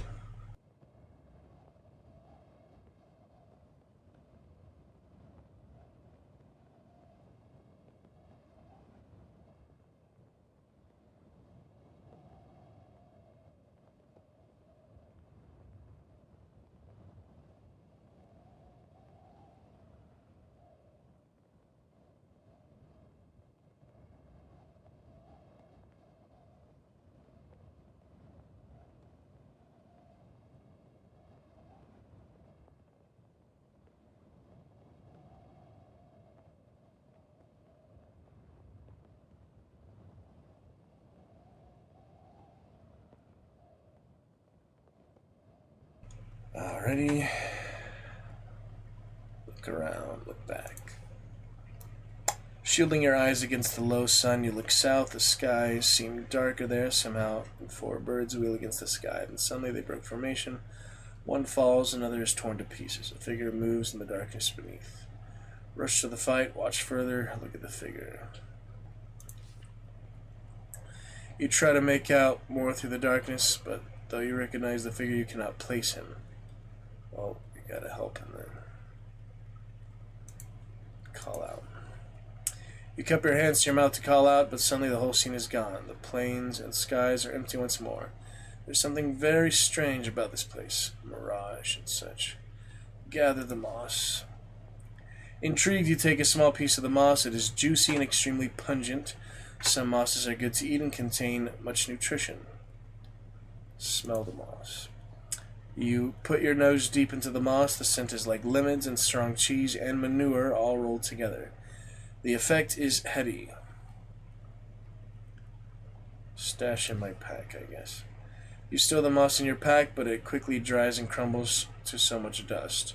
Sunlight sparkles in the distance. A lake, perhaps? This is weird. Climb down the steps. You stride onto the ancient stone staircase, trusting it will not crumble beneath your weight. Then, one pace at a time, you make your way slowly down to the sunken lands below. Halfway down.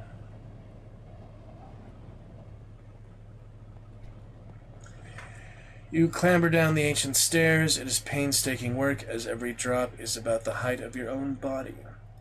Then, about halfway to the ground, you are forced to stop. The steps below have fallen to rubble. Oh, that's not good. Will you help us? Look at the remaining stairs or make a move. The step on which you stand is in fine condition, perhaps sheltered from the weathering winds by the overhang above, but the next is gone, as are the others after that. Stripped from the cliff face as though scoured. You can make out fragments of fallen rocks scattered across the plain below. A spell of floating might be useful here. A few rocks skitter down the steep slope to the ground below. Alright, let's float then, huh? That'll be fall. I do remember all these years back that is fall. You fall slowly. No, that is not fall. It is... oh yeah, that's a different F, that's why. It's not the capital F, it's the lowercase f. Different letters and things. F-A-L, I was right, it is fall. Float in the air. Yeah, I remember that from like 10 years ago. It's been a while. It has been quite a few years. But it works. You cast a spell lightening your body weight to a mere fraction of normal. Somewhere close by, the wind whistles a clear note as though blowing over the top of a gigantic bottle. Across the cliff face. Always be looking at things, huh?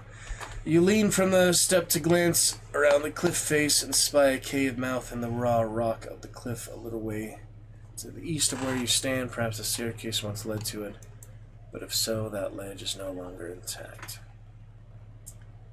Step off the stairs. I'm floating after all. You step over to where the staircase ends, and beyond the cave mouth you saw disappears upwards, and you drift down to the valley floor. Let's see what that new clue is, I guess. Oh, look, he's actually floating. That's funny.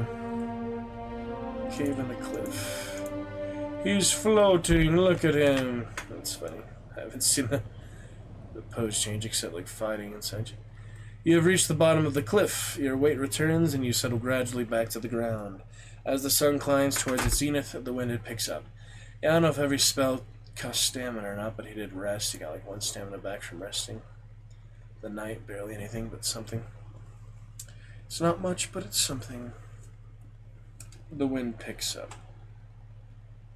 The great cliff rises up into the sky, unclimbable, and looking ready to topple at any moment. Check my provisions. Take a moment to review your situation. You have a little food in your pack, but the plains out here are desolate and largely unoccupied. You'll have to move as quickly as possible if you are to avoid starvation. Go without food for now. Looking through rations make your stomach rumble, so you quickly put them away. Look back at the cliff. You crane your neck to look back up the cliff towering up behind you. Presumably this is why there are no maps of the backlands. Those who fall in never leave. About halfway down, you spy the cave you spotted. Totally inaccessible, of course. Move on. You turn your eyes to the surrounding wastes. Time to journey outwards into the cursed plains.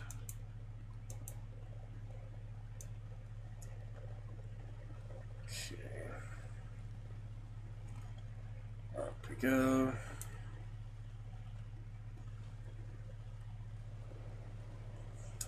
Leave the shadow of the cliff for the road that cuts across the plains. Heat beats down from an empty sky. From here, the path is uncertain. Badubak is a wasteland, and there is no path through the great ridge that forms its eastern border. Forest of Snata is uncharted. The Zanzu Peaks and Mamping seem remote. The Zanzu Peaks and Mamping seem possibly far away, and yet a way must be found. When the Archmage sent his birdmen to steal the crown of kings, they flew, but you must walk. The path beckons. There is no alternative. The future of the old world depends on you finding your way across this lonely dust bowl. Maybe it's time for the old world to fade and the new world to rise. I don't know. Damn, that's a lot of choices here. Big crossroads. Let's see, we've got the Mark Cliff, along the road, the blasted tree, strike out, or north. I guess I'm going to start with the tree. Hello! Call me Alucard. Mr. Alucard, Blood Knight, has joined us, kept that Checkers at bay for opening weekend, big celebration for that. We'll get to whiskey next week. Magnificent Monday, we'll get to whiskey, celebrate opening weekend. How about that, Alucard? You have earned it with your lovely cheer debut so far this lovely month of July. Welcome back. Welcome back to you, brother. Thank you for keeping that chat curse at bay. Very glad we didn't have a chat curse going into opening weekend, because that's just no fun. No good for any, good occasion. How you doing, Blood Knight? Yep, how is Wellington? Looking good with your haircut lately? Could show the stream if you'd like. Great to see you. Back to some Sorcery for now. I haven't played in a few years. My original tablet, but to celebrate myself getting my new tablet, not my $40 one, but a new one from T-Mobile. Haven't activated yet, but got it today. Get my new phone, hopefully tomorrow or Saturday too. Good to see you, Blood Knight. Eyes up and on we go, way up we go, way up we go. Yeah, be good for your winter or summer, season. Very nice, my friend. Yeah, if you'd like to see what the Blood Knight looks like, I can show the picture with your permission, Alucard, on stream. We showed some other things tonight, but we're checking out Mafia. I'm excited for that new Mafia game. Mafia the Old Country will be my first Mafia game, actually. But Anthony Scordy has a character in that. He was in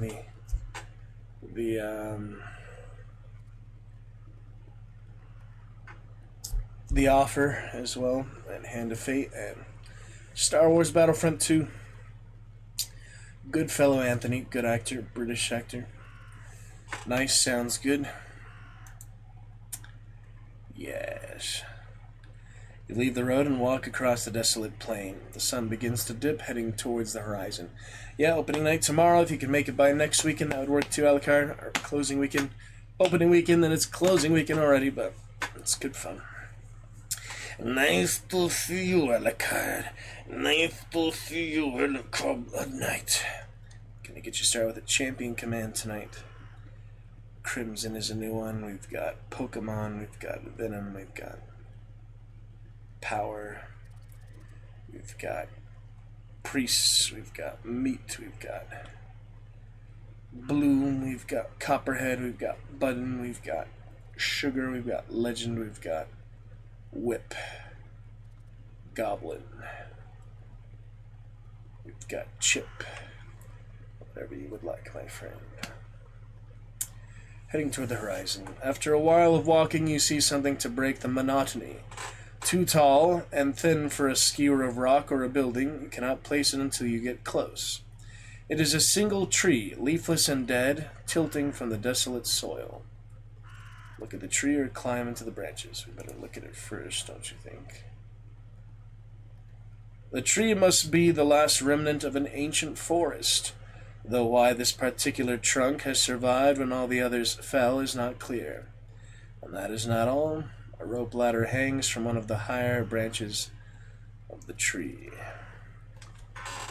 Curious, curious, gloria divine,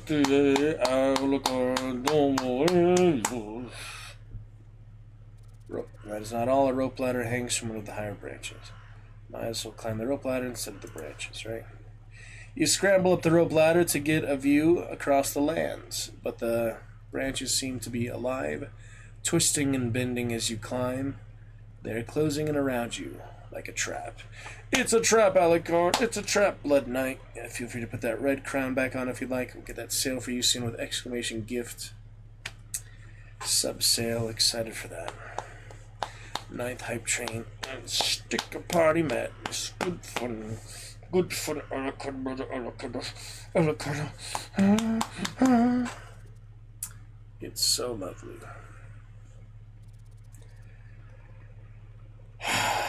You scramble up the road, they are closing around like a trap. Climb down, untie the ladder, cut the branches away. How would untying the ladder help? You would fall, wouldn't you? I mean, you're climbing a rope ladder, you untie it. What are you untying exactly? I'm just going to try the brute force, I guess. I don't know. Oh, it didn't work.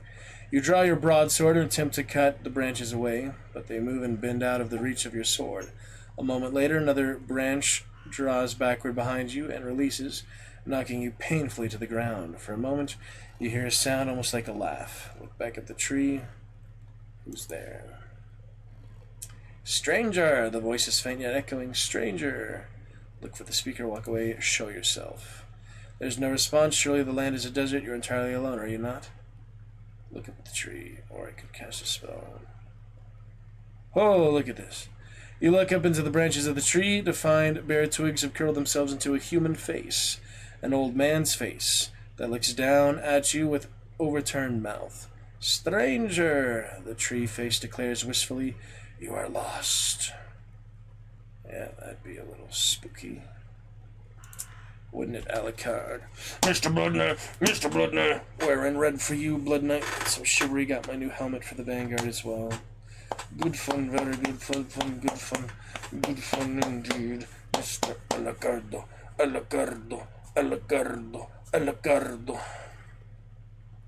Oh yeah, I had a new emote for you too, Alucard, actually from another stream. Alucard! That is actually Alucard. I was thinking of that earlier, yep. What are you? I am not lost. What makes you say I am lost? Did you knock me off your branch? You demand, still sore. I did, chuckles the ancient wood in reply. Amusement is hard to come by out here, I am afraid. The branches shiver. This is a land accursed. There is little humor in that. I must reach Manpay. Will you aid me?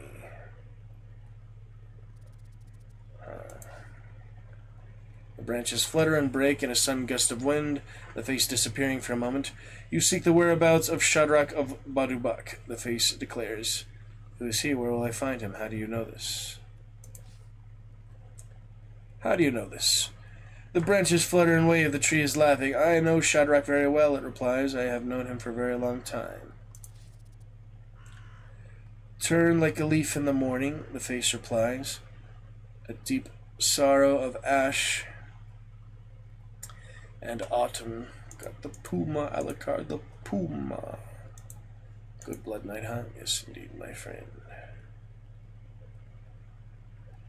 Where will I find him, you ask? Turn like a leaf in the morning, the face replies, sighing a deep sorrow of ash and autumn color to the fishtail rock. He is expecting you. Another stronger breeze catches the branches and disturbs them, and when they settle, the face has disappeared. Come back! You shout, but your words have no effect. Hit the trunk. You strike the trunk, and a long, supple branch flicks downward to smack you across the back. Or was it the wind? It is impossible to tell. Again! Oh, I'm almost dead now. Great. You hit the trunk again, this time with your broadsword. One of the branches detaches quite spontaneously, falling on your skull with a painful crack. This is a serious warning. Climb the tree. I'm not giving up yet. You attempt to scale the tree to avoid further attacks, and all seem well until you are halfway up. When the tree then bends back the branch you are on and releases with sudden force, you are catapulted across the plain. Damn, I'm almost dead now. Bounce. I was trying to look at my hint. That was funny, huh? Shadrach the Hermit can help you. He can be found Fishtail Rock. Just got that hint, but yeah, I'm nearly dead now, so that's not good. You pick yourself to your feet and dust yourself down. You pause to rest in the shadow of a large rock spire, then that sticks from the dirt like a claw through cloth. Maybe I avoided other danger by doing that, who knows? Look at the rock. The rock is a single shattered spire, perhaps once part of the mountain range to the east, or perhaps driven up through the ground by some geological quirk. At the base of the rock is the mouth of a cave. The remains of an ancient fire pit are still visible to one side. Look at the fire pit, look inside the cave, look around the plain. Cast a spell. I don't think there's any spells for healing, sadly. It's not the way it works.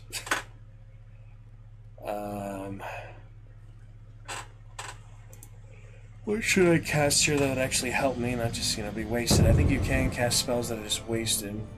But it's fun to play around with them too, So you resurrect the dead. Holy water, do I have that? I don't think that'll do anything if I don't. Missing an item yet, so that just doesn't do anything. I know what I have. I only have Goblin's Teeth. So far, so yeah, Sus makes the most sense, but just to try other things. Tried Res, how about Hot? See, patches cost stamina, Fireball. Would be a waste. Yeah, maybe How is worth it.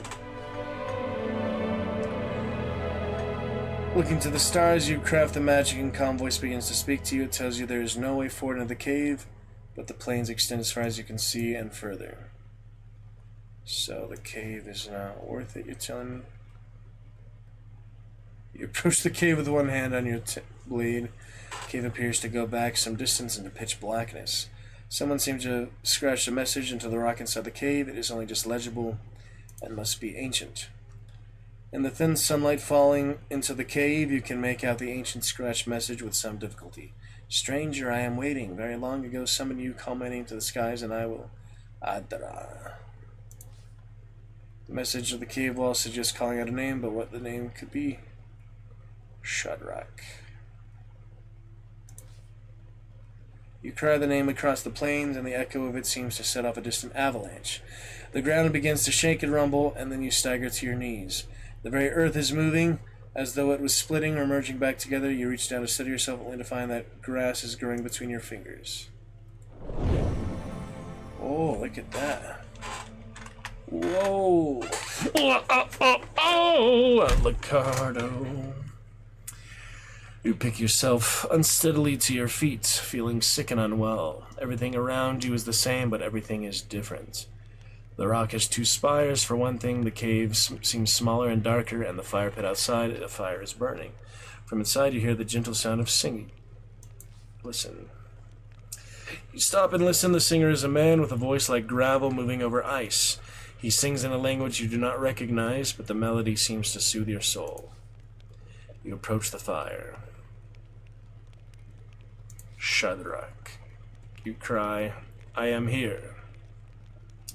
The singing stops abruptly. There is a coughing and wheezing sound, and then an old man hobbles out from the cave on a stick. This must be Shadrach himself, but you recognize the face of the tree spirit you met earlier. Ah, it's you, he declares, speaking thickly through his beard. I have been expecting you. He waves a hand around the landscape. Welcome back. How about that, Alucard?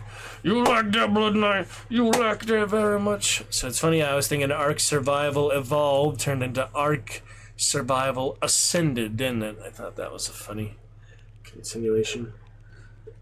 Never played it, not sure how much I'd like it, since I'm on Dune right now, but I don't have the patience for that, hardly. And that guy trying to invite me to the clan, well, he was nice and very helpful and good to meet. I guess the clan didn't last long on the top, you know? It's hard. Keep a successful clan going. However many members, you know? 24 members of Marvel Strike Force. Finally logged into that today with my phone. Get my tablet here soon, though. What was that magic? Oh yeah, actually looking for Shadrach. It makes sense to call for Shadrach, not some random name. You point up at the two-pronged rock spike that grew... The rock grew back. He nods with pleasure. Does the rock fall? That's very interesting. Please. He gestures to the fireside. Join me by the warmth of the fire, will you? I get quickly cold. Sit down. You nod your head and sit down. He does the same, leaning his stick against the edge of the fire pit. Do not be surprised or alarmed, he says. I know your mission, of course. I know all about you, and you know about me, I hope. My name is Shadrach. Show him the Eagle's message. You can threaten him, but yeah. You pull the message from your pack. I was given this, you explain. It mentions you. He scans it and looks up. Your diviners are most impressive, or humph. Perhaps our meeting has simply been remembered. Yes, that is more likely. Then his eyes narrow as he reads on. 7 serpents, yes, but now I see why they have sent you to me. I need to get to Momping. Of course, he nods slowly, thinking. I must warn you that no one from Analand has ever crossed the backlands alone and survived.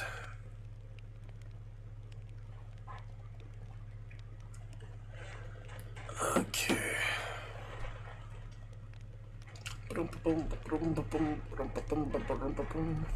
Shakabo, shakarutu, shakarutu. That's for you, Alucard. Little dragon chin. What are the dangers? I am not afraid. The serpents, I am told this land is cursed. Indeed it is, he answers. The very rocks and earth here are lost. Things become unstuck. He gestures up at the rock behind him. You have seen it already. Can this curse be lifted? Shadrach appears to consider this for a moment, then finally replies, No, most likely not. Yeah, you want some more of that, Alucard? Chin, chin, oh, Channel, channel, chin, channel, channel, channel, channel, chin, chin, chin, channel, channel, channel, chin, channel, channel, Shakarutu Alikar.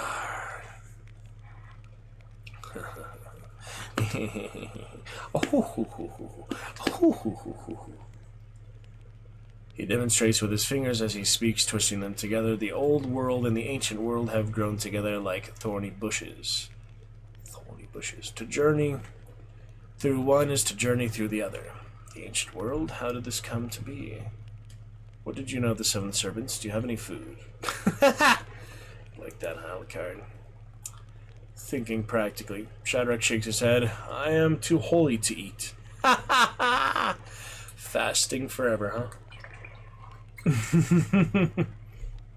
But if you can reach Kariyama north of the river, too holy to eat, you may be able to eat well there. If it still exists in your time, most likely it does not. Unexpectedly, Shadrach stumbles. He smiles at you weakly. Are you unwell? The whole land is unwell, he replies. I will not be able to stay for very long. He gasps suddenly. Please ask me what you need to know and then leave. Seven serpents. Keen to learn what you must while you can. Most terrible. I have often seen them, but they are no mere snakes. Do you know of their legend? Tell me how to kill them. Tell me. Shadrach nods, then coughs sharply. It is said that thousands of years from now, a few years ago, for you perhaps, I didn't ask how to kill them, the Archmage of Mampang fought and slew a mighty Hydra which dwelt in the caves of High Zaman. So formidable a foe was this creature that the Archmage took its 7 heads back to Mampang, where he used his dark arts to resurrect them as 7-winged serpents. That's pretty cool, huh? Alucard. They became his personal messengers, his assassins, his force in dark places. The font going kind of crazy there, but that's okay. Is what it is, what it is. Yes, sir. Are they in some form of coma? One thing is sure. These men were subjected to a type of treatment that changed their physical characteristics. I'm not sure that we can still call them men. Extract from Notebook of Edward Pierce. We are ready for the ceremony. What about your protege? What? His awakening It really just... Little Call of Cthulhu there, good throwback since Alucard officially the top cheers since then. That was about 4 years ago now. Call of Cthulhu throwback. That was funny how the cultist sneaking by just walks right by. Love moments like that, yeah. Pretty hilarious. Oh, man. Yep. Thousands of years from now, so they are undead creatures.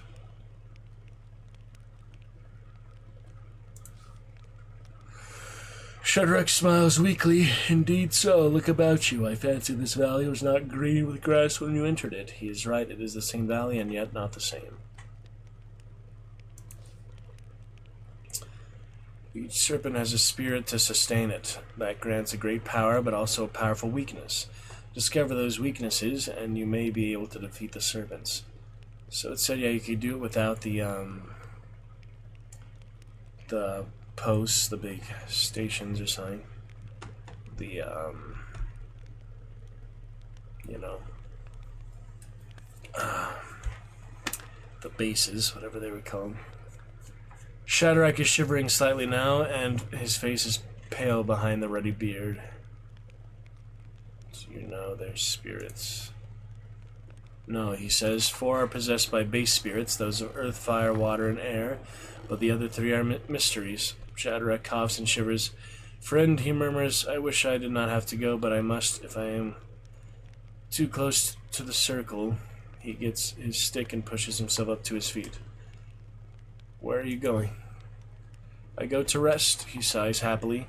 I will plant my feet into the earth and lift my arms as branches, and drink in the sunshine for as long as there is water in the soil.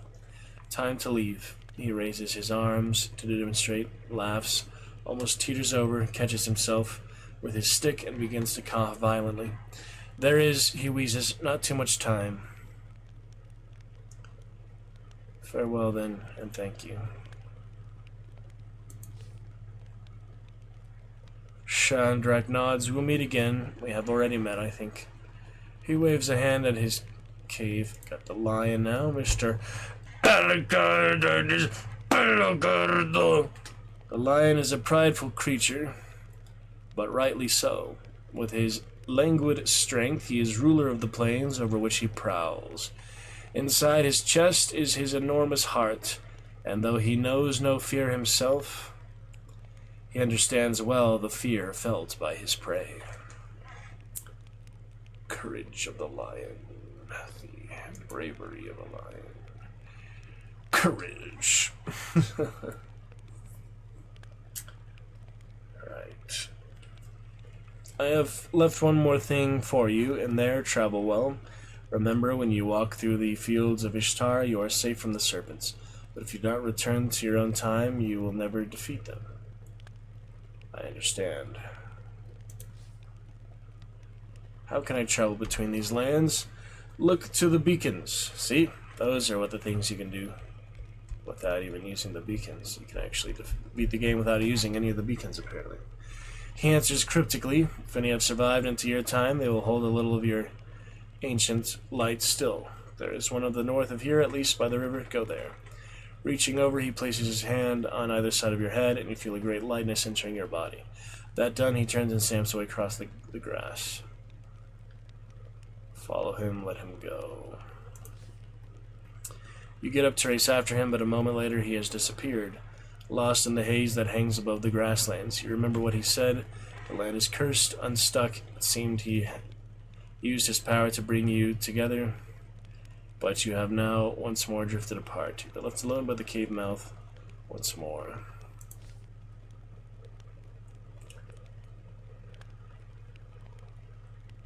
You look into the cave again, and this time find a strange horn hanging from a hook on the wall. It is ornately carved from a strange twisting shell with a hide of leather. It is a gale horn, one of a very few in existence. You lift it down with great care. Should I blow it right away? Probably save it for later. You pause to look around the plain. Thin scrub grasses stretches away north and west to the east of the mountainside and gleaming in the afternoon sun. The whole world seems to have come alive around, but surely this magic cannot last. You make your way back to the old road that runs past the rock. To the north you catch a glimpse of the tower Shadrach mentioned, covered in green ivy. West you notice a young tree that surely wasn't there before. 4 new clues and other clues have been updated. Let's take a look at those. Serpents.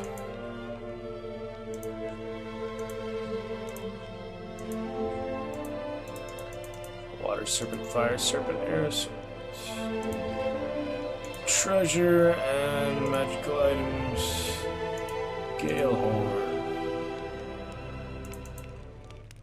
Alright.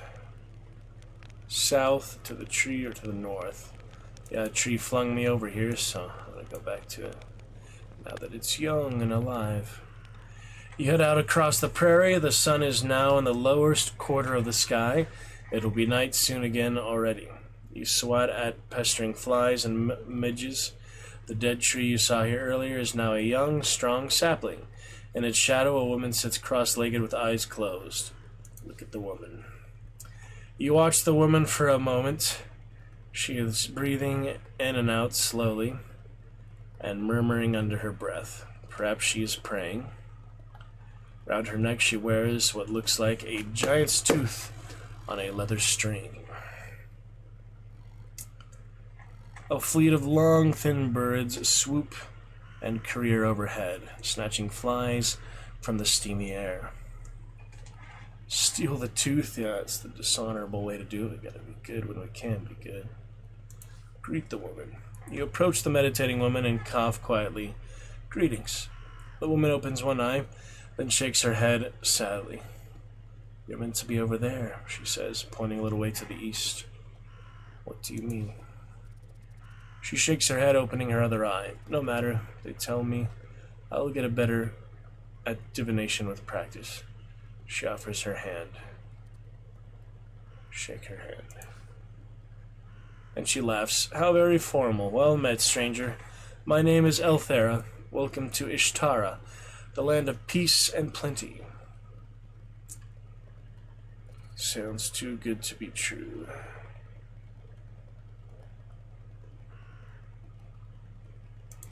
Nod. She nods politely in return. Will you sit with me a while? Can you aid me? Perhaps you might simply enjoy my company. In size, Ishtar is a large place. Perhaps I can guide you. You sit down on the long grass opposite her. She smiles at you. I need to practice my third eye, she says, tapping what appears to be a small gem stuck to her forehead. Perhaps we could play. Reaching into a pocket, she produces a handful of small stones. Dice. What is this game? We call these Mind Stones, she says. Though my teacher tells me they are called Swindle Stones elsewhere. Yeah, I was pretty good at this in the other games. The game is simple. We each roll our dice in secret. Then we state how many dice of a certain value we have between us. It's like liar, liar, liar's bar, a la carte, except you play the card version. I try to read your thoughts, and you try to read mine. Will you play? What spell would work for that? You're going to cast upward stars when another catches your arm. Please, this is not a game of magic, but a game of inner sense. What's the stake? Perhaps if you win, I'll give you the dice. How is that? Play. I'll play, you declare. Look at her. Yep. Ferris smiles. Thank you. You will find me a serviceable opponent, I hope. Counts out 4 dice each and takes first bid. Yeah, 4-sided dice, which they roll and hide. 4-sided dice? Oh, set of 4-sided dice. Players then bid on the amount of time the face value has been rolled across their own dice and their opponent's dice combined. Higher and higher each turn. 2 1s, 2 2s, 3 1s. When one player believes their opponent's bid is too high, they can call to challenge the bid. The dice are revealed. Whoever loses the challenge loses a die. Losing your last die forfeits the game. This one is fun, yeah. I was pretty good at it back in the day. I might start and bet that between us we rolled at least 2 4s. Do have a 4, so I'm going to say...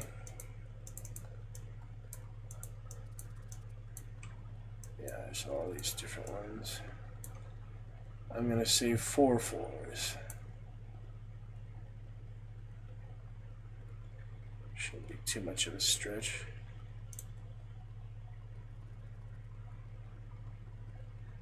Nothing, but if I do not believe your bid, I can call others. I might make a higher bid myself. Time to call. You think she really has 3 4s? Not very likely. They are 6-sided, right? 1, 2, 3, 4. Kind of weird dice, aren't they? I like the square dice. They're 6-sided though, right? Or are they 5-sided? They might be 5-sided dice. 1, 2, 3, 4, 5, 6, 7, 8. How many freaking sides do these things have? Are they really only 5-sided? That's just weird, you know. I'm used to the 6-sided dice. These are actually 5-sided dice. Those are pretty uncommon, I think. I'll probably call her just, you know, to try the first time, but yeah, that is interesting to me. Let me see.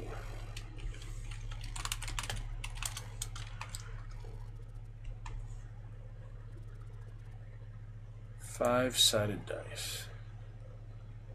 Yeah, that's what they look like.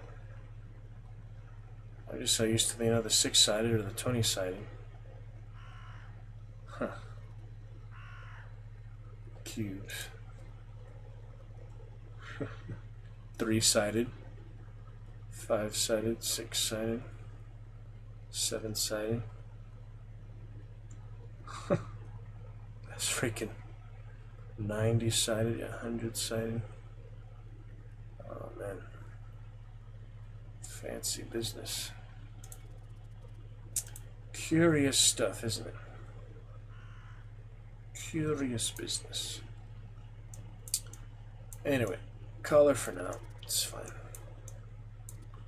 Call. I don't think she has 3 4s. Even though they're 5-sided dice, she's more likely to have 3 4s than if they were 6-sided. Let's go ahead and call. It's not a big deal. Nope. She did have 3 4s. Damn. That's impressive. Alright, 1 2 3. Nice and simple. 1 2 3. 2 2s.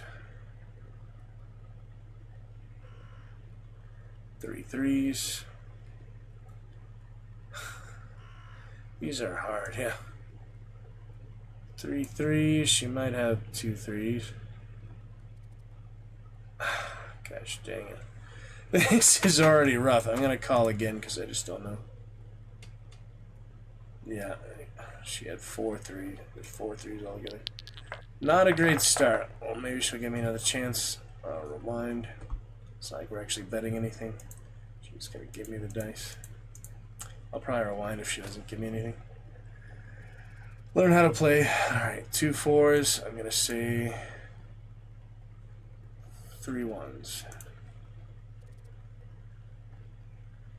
Call. See if she has just 1 1. She did. I won. Almost caught up to her now. Okay, 2 3s maybe.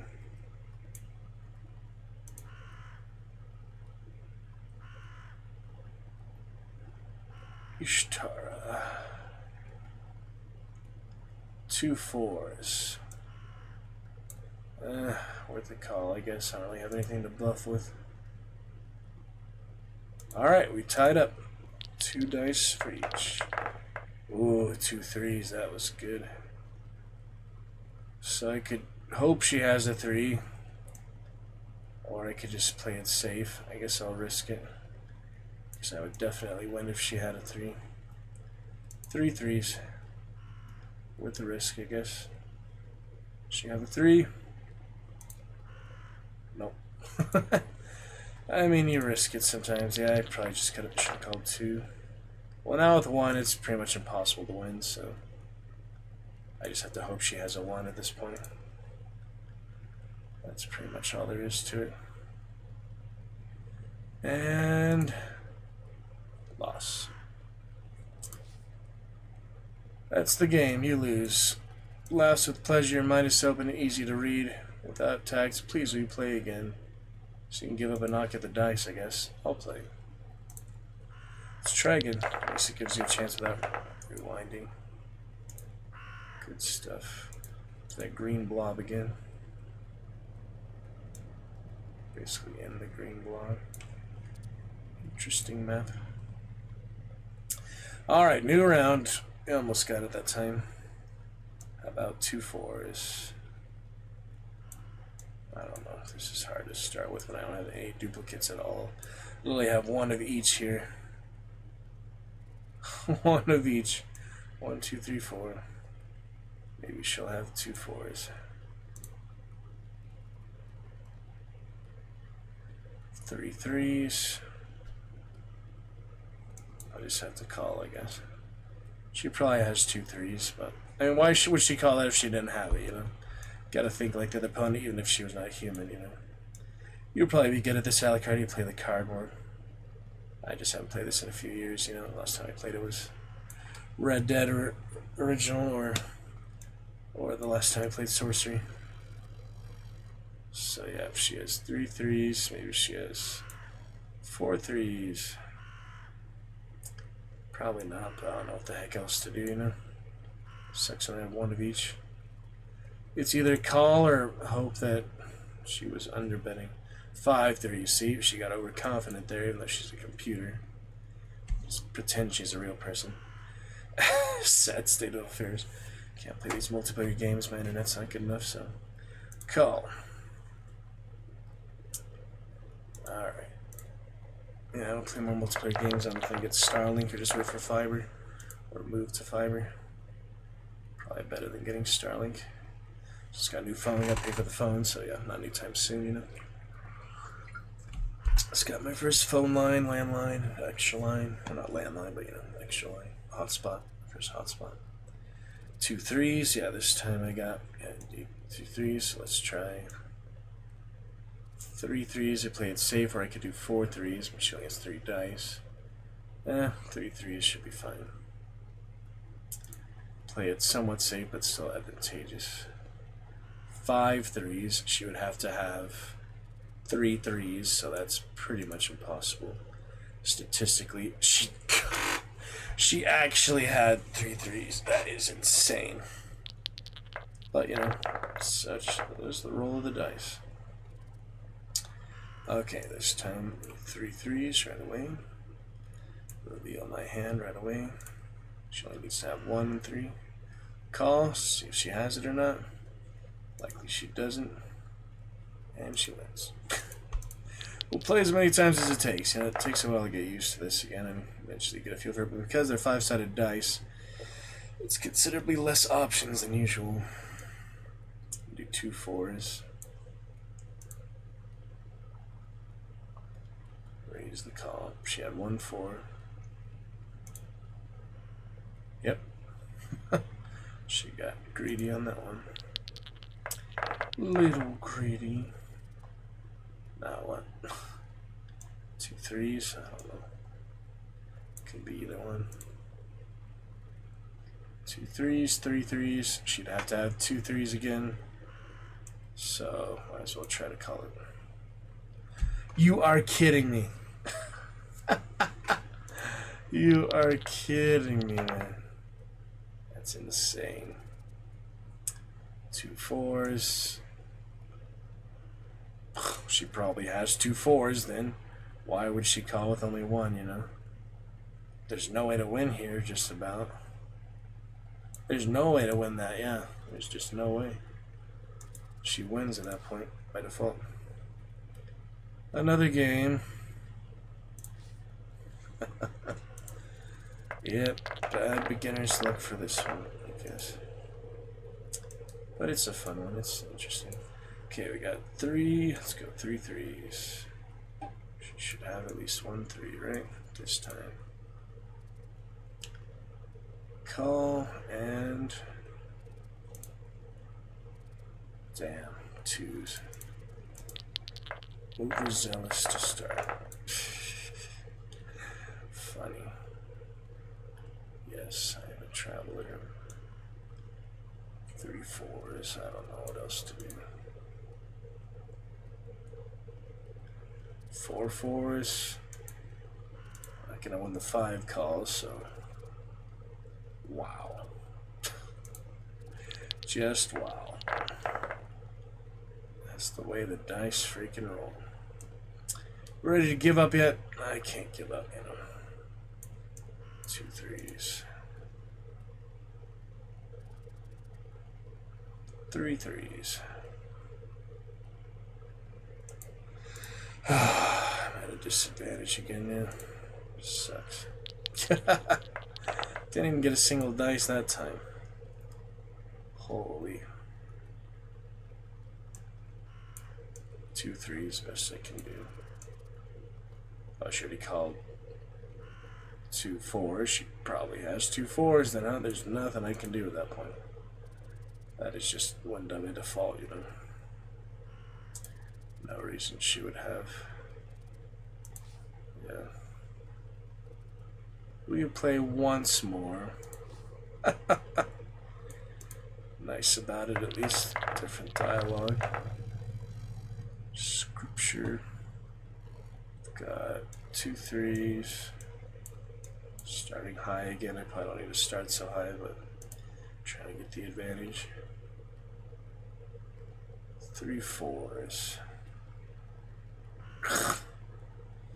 This is a hard one. Yeah, I think I do need to start lower, because if I do too high, then it's just no point, you know.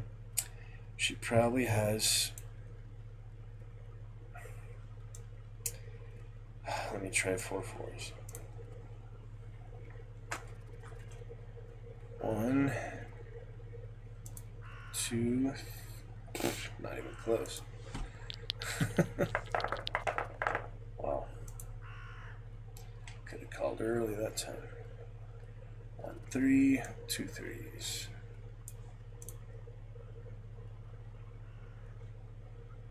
3 1s. Thing is, she probably has 2 1s. I have a 1, so it's like Pirates of the Caribbean, but plus sides, which makes it kind of harder in a sense. Not really, it just changes it, you know. I don't know. The difficulty levels. 3 1s. Gosh dang it. I'm not getting very far with this. I don't know what to do. 5 1s. See if she overextended there. Yep. She could have called me. Well, at least we're tied. Maybe this is my match. 1 2 3 again. I'll just go 2 2s, I guess. It's freaking rough in case. 3 2s. She could easily have 2 2s. I don't know what to do, man.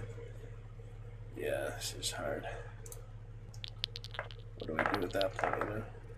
She had other ones, but it wouldn't matter because that's those things. 1 1.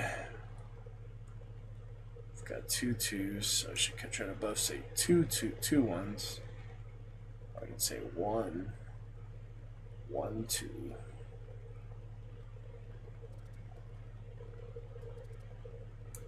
Yeah, let's see, 1 4. Try to throw her off a bit. 2 3s. I'll say 3 2s. I'll keep it at that. See if she had just 1 2. Worth a try, you know. She did. And we're tied up again. This is the game point right here, probably. Whoever has 1 dice is most likely to lose. So 1 1 and 1 3. I'm gonna say 1 4. See how it goes back and forth.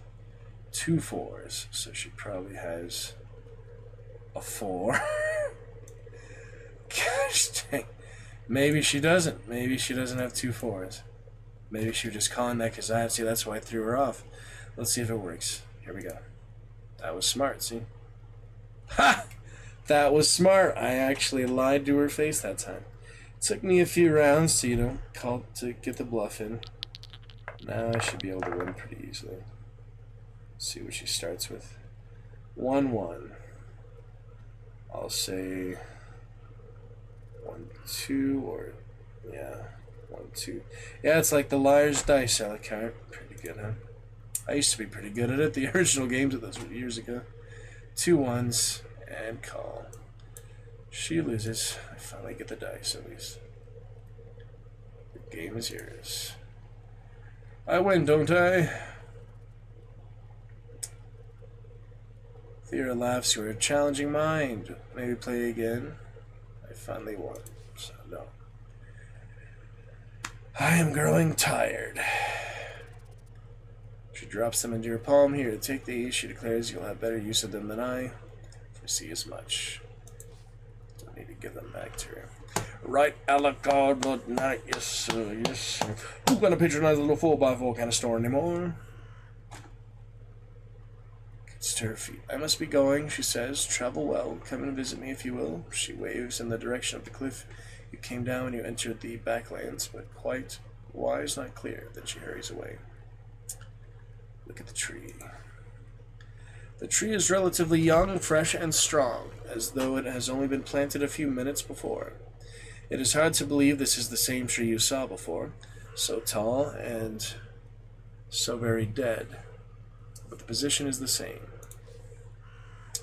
With the woman gone, you look around the plain. South and west, the great fault line of the cliff shields out the sky, and at its top it seems as dark as night. Yeah, that monk guy helped us out a lot. The hermit guy helped us out a lot. Healing is 1 HP, now we got 10 HP. Much better. North, the grass stretches away towards a distant flashing line that seems to cut across the land. Turn your attention back to the landscape. Sounds like a serpent to me. East along the road, towards the cliff, the rock, the plain, or north. Well, she was like gesturing towards the cliff, right? So let's take a look. I guess, yeah, it's fun. Alucard, you can move however way you want around the line like that. It's fun to do. Bing Bong Brothers, Mr. Alucard, the Bing Bong Brothers. You are one of the Bing Bong Brothers, Mr. Alucard, Blood Knight. You walk on across the grassland until you meet the edge of an old road. Night falls. You should find somewhere safe to sleep. If you keep going through the night, you will be weaker for it, especially after so long walking with an empty belly. This road is a broad, serviceable highway designed for heavy wagons or marching armies. On either side, grassy fields lead into the distance. You continue your walk through the dark. The marked cliff by the tree. Strike out north by the steps. Cliff, that's the way I came basically. Let's try this cliff, I guess. I don't know. Let's backtrack too much, walk in circles basically. You follow the road back to the edge of the cliff. The moon sets, more stars appear in the darkness. The cliff is mere shadow. Good place to rest, I guess. It's dark after all. You look about for somewhere to rest, but this area feels too exposed and there are no openings in the cliff face in which to shelter. Be it better to keep moving? You turn back northwards. I guess not. Back to the junction. The road leads away from the shadow of the cliff. The night air is cold. The air is like ice. The road forks here, the main path snaking up the mountainside to the east. In the elbow of the junction is a small stone idol. Look at the idol. You pause to look down at the idol. The stone appears to be carved into the shape of an iguana. It stands upright on its tail, fingers splayed. Pictograph in the old hand is written beneath. Read the pictograph. Pictograph reads Sorceress. The fingers of the gecko, you notice, are pointing eastward up the mountainside. Touch the idol. You pause to touch the idol, but receive no particular blessing from it. Perhaps its purpose is to merely inform. You stride on. Let's check out the mountain path, I guess.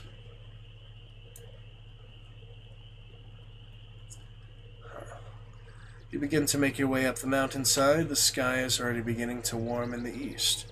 The path quickly leads into an area of light forest, which covers the hillside with dappled shadows. Animals scurry through the undergrowth and birds fly overhead. It is the most life you have seen since you left Care. From up ahead you hear a repetitive beating sound. Let's forage a bit. You leave the path for a few steps, pushing through the undergrowth and scouring for food for the roots that might be edible. Eventually you find a small plant with bright purple berries. Bright purple doesn't sound too dangerous.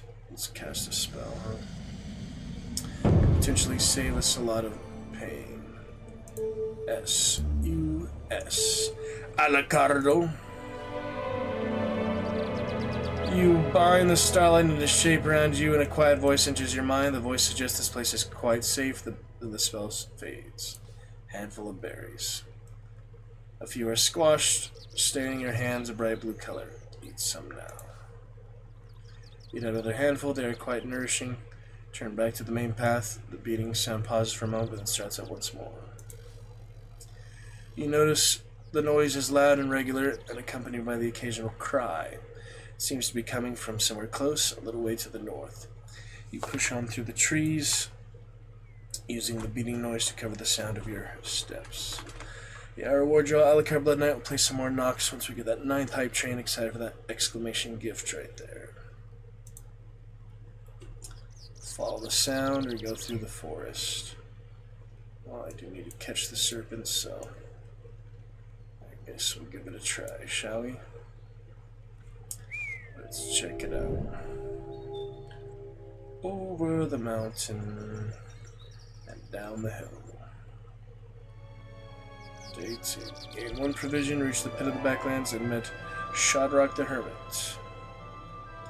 Leave the main path to follow the sound. Night closes in around you as you step into the trees. On all sides, the ancient forest looms up. In the distance, the sun breaks over the horizon. You have been awake all night and are weaker for it. You follow the sound of blows through the trees until you come across a clearing. Thick with knotted grass, on the far side stands a tall, wiry creature who wields an enormous axe. Whatever it has not seen you yet. His attention seems to be focused on a nearby tree. You watch. You stoop and watch as the creature raises its axe high and then swings it into the bark of a nearby tree. It is a woodsman, a tall, bent creature with eyes on stalks and long, pliable arms that uses to swing between tree branches. By one tree is a discarded water gourd, presumably belonging to the creature.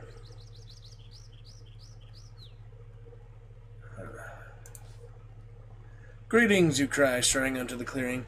The creature turns to face you, swinging the axe carelessly onto its shoulder. It looks up to you, down with its prehensile eyes. Who are you? I am a sorcerer. I am a traveler. Ugh, the creature replies in a deep nasal grunt. And what are you? It asks. When you are a little closer, it can focus on you clearly. Reaching down as it speaks to you, pick up the water gourd and sling it about its neck. I am human. Like the wizard, the creature replies, nodding. I should have guessed, even if you do have less hair on your face. Hard to tell humans apart. I'm also a wizard. What wizard? The woodsman uncurls an arm and gestures at the man beside the wizard, he says again. Seems he can think of nothing more to say, so he lowers his finger. What are you doing here? The creature regards the tree stump next to it. Cutting down a tree. That's what I was doing. The woodsman points out your blue-stained hands with a claw. So you've been grubbing in the berries. You know they're poison, don't you? You're joking. And crack your smile. I am not good at it. It's a fine gourd you have. I have about 22. Can I have it? Why should I give it to you? I'm traveling without one. Alright, toss over you. I have 21. Tell me about the 7 serpents. The creature frowns. Don't know anything about serpents, it says. I know about beetles. As though one cue a small insect crawls on the bark of the half-cut tree. The creature scoops it up with its tongue. The wizard. Creature pauses for thought. Nothing happened. The creature closes its mouth. The woodsman lifts his axe once more. The tree won't cut itself, he declares, so get out of the way so it can fall where it wants to. Chop the wood once more. Farewell, and Chandelier calls. If you do see the wizard, it says, watch your back.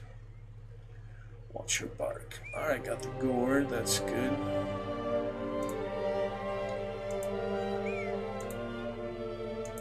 Four-sided dice. And the gourd. Fill it with water. Nice of him to give that to me. On we go. Sir, yes, sir. The trees echo with the birdsong. You push on through the trees. There's a coach coming in, Alucard. Through the forest. Well, look at that new area. The trees thin out, leaving only bare rock. The sun has reached its highest point now. The hot sun is shaded by the trees all around.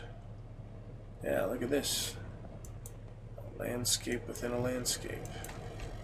How nice, Alucard. You played these games before? Bit of sorcery, sorcery, sorcery. Ish my brother. Sorcery Part 3. Seventh son of a seventh son.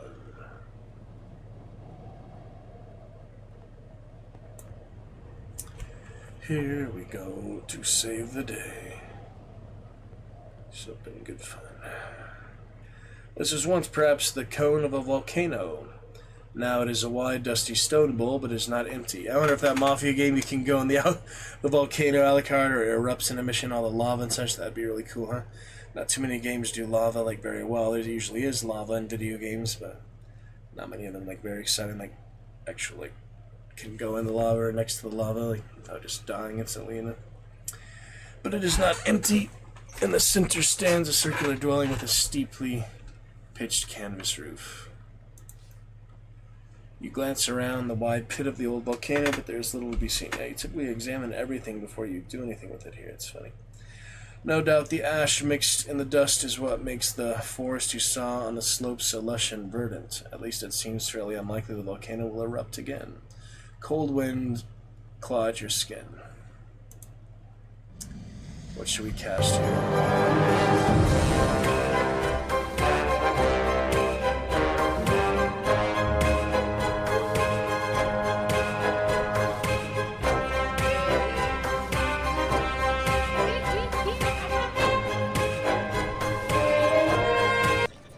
See if it's worth it to grow in size, maybe worth a try.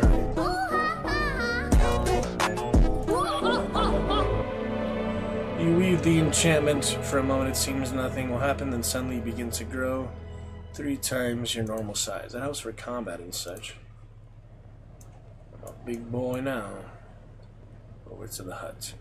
You approach the hut. Its walls are made of painted woodland planks, well set into the rocks below. Shakarutu, Mr. Alucard. This is no temporary shack or traveler's tent. A little thin smoke is rising from the stack. Yeah, you check out our dress rehearsal earlier tonight. Got the first half hour on stream for you, Alucard.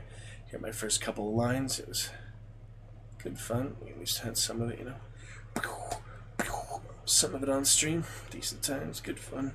Shakarutu, Alucard, Sorcery. Playing Sorcery. Sorcery. Sorcery. Playing Sorcery, Alucard. Shakarutu. Anyway, if you lose stones, tumble over the sheer drop to the east and disappear. Knock on the hut door. Inside, a wizened voice calls, "You're late." Enter the hut, or look around the hut first, I guess. You walk a circle around the hut. To one side of it, you find a smooth chimney of rock carved into the mountainside, leading as straight as an arrow to the valley floor far below. There is a strong and generous magic here, as often occurs high up. In we go, I guess. Encouraged by the voice's words, despite him being 3 times his normal size, at least for now, you open the door and hunch down low and squeeze yourself into the low hut. Well, I'd have to do that even more, considering he's gigantified right now. Inside, so deep inside, you will die if I don't dream anymore. Here we are. Inside the hut, there is no room to stand up. It is a small place made even smaller by your smell, by your spell of giantism. Let us suppose a croaking voice declares that I am a sorcerer and you are a sorcerer too. Do you know which of us is the more powerful? There is no contest. Show yourself, stranger. You are the wizard. The voice chuckles. You've been talking to my wood golem. There is a pulsing glow from somewhere across the room, and a moment later the hut floods with brilliant, dazzling light, so bright you are forced to turn aside, eyes watering. I see you are not powerful enough to counter that, the voice remarks. The light finally fades to a more comfortable level.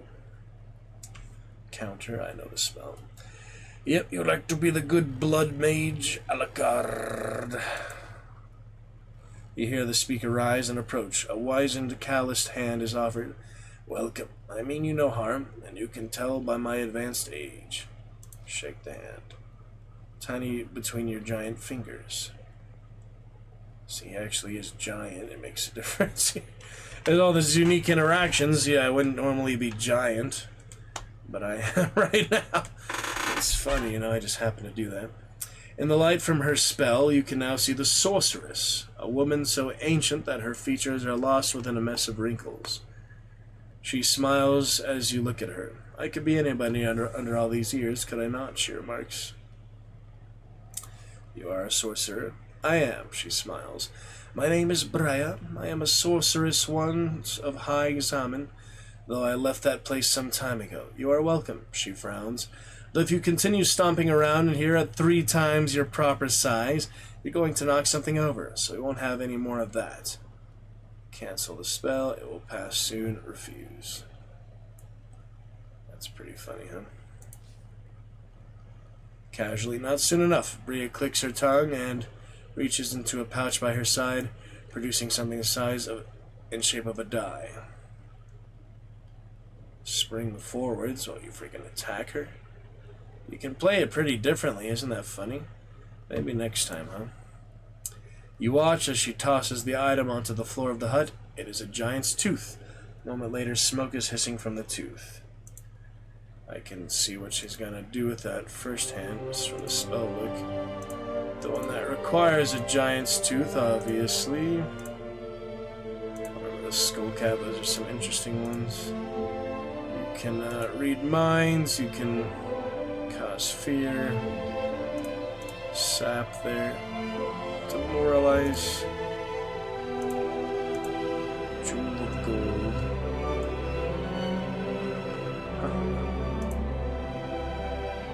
Fire, water, triple their normal strength, petrify. Oh, I got the gale horn one, yeah. Now I can huff. Wind is capable of blowing over man-sized creatures, but can also blow things off shelves or ledges and the like. Yellow powder, you are fast. Which one was the giant's too? Oh yeah, the green-haired wig. Couple funny ones, rap and yap. Language of other creatures, and this one is good for animals. Yeah, you need the wig for that, strangely enough. Resurrection. An X-corpse can be killed again as normal. Alright, where's that giant's tooth? All the way at the beginning here, somewhere. These are most useful spells. Oh yeah, I forgot it, the force field. Non-intelligent creatures. Clumsy, fireball, invisible wall. All these spells are extremely tiring and will cost you 3 points of stamina. More economical versions exist. Those some rely on the caster owning particular items of power. Yeah, those are the first ones. Buy a gold piece. Invisible metal shield. That's the economical one. The door opens. Wax on bladed weapon. Razor sharp. Double damage. There's uses for all of them throughout the game. It's not necessarily the same game. Anyway, Giant's Tooth is summon a new giant whom the caster may control. Why are you summoning a giant in my presence? But you can only have it half drawn when the smoke clears. A moment later you find you are shrinking back to normal size. How did you do that? You cancelled my spell. Indeed, Bria nods. Every magic has a counter magic, didn't you know? She grins. The spell of giantism opposes the enchantment of giant summoning. Ah, I see. Follower of the Archmage. Yes, you are worried, but please, the Archmage of the fortress was not always as he is now. Shrink back down to your normal size.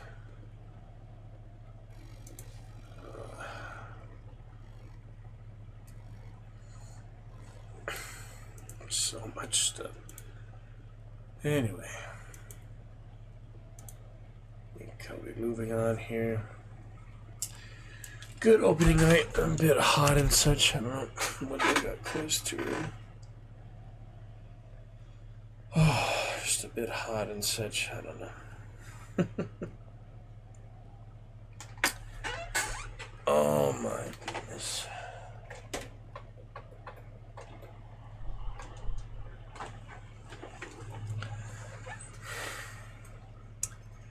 Anyway. Good times, good stuff.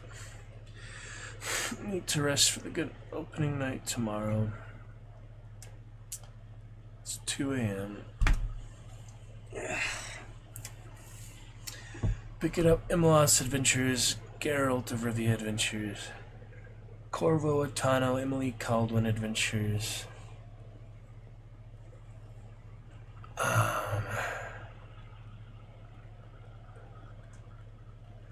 William J. Blaskowitz Adventures, Master Chief Adventures, Doom Guy Martyr Adventures, Hand of Fate Adventures, Dealer, Leonos, and others. Shall pick it up soon. Very soon. Just a bit hot. Tired.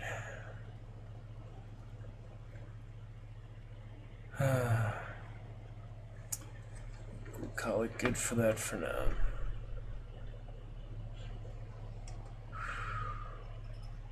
But it's nice to return to it. Yeah, it should pick up where I leave off, you know. Should just pick it up right from there. It saves, you know, every step of the way, pretty much. We can just start the conversation over again. Nice to come back to it, though. You got to a solid almost, well, a couple hours now. That was pretty good. Solid couple hours there. No achievements, I'm guessing. Yeah, no achievements. This is simple. Chivalry looking good. Good times. More achievements to get.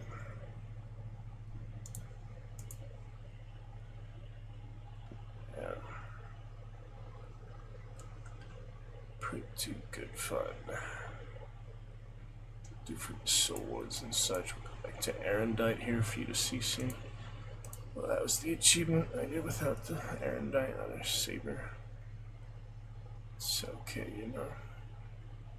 Show the armor there because the other was pretty dusty and basic there in that lighting. Here it really pops out quite a bit more. Good stuff. Anyway.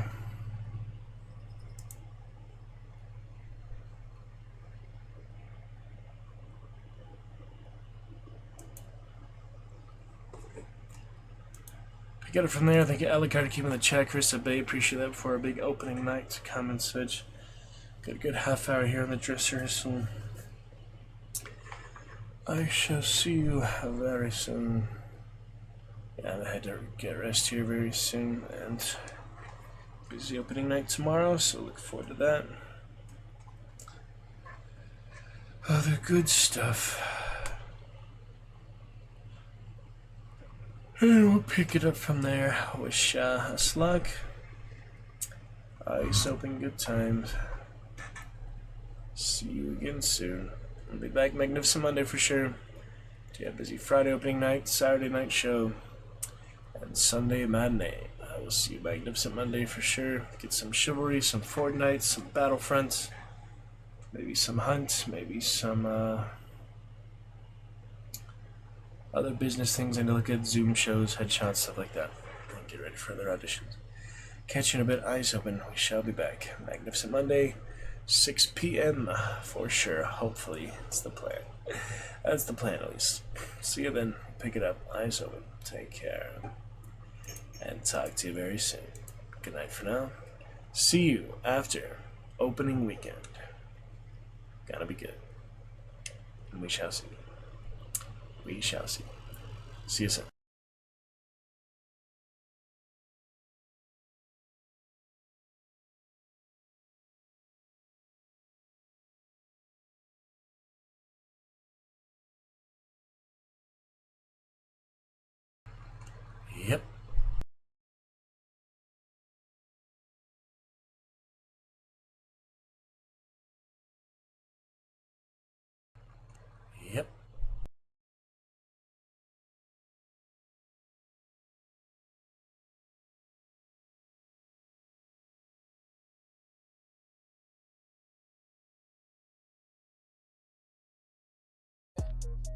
too drip, drip, drip.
Looks like we've got another bloodbath on our hands.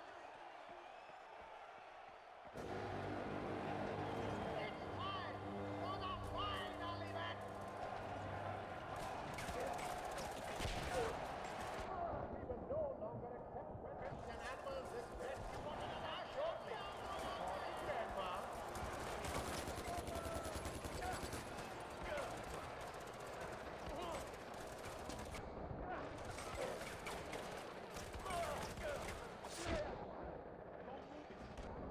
Bitch, I don't have nothing else to kill you with.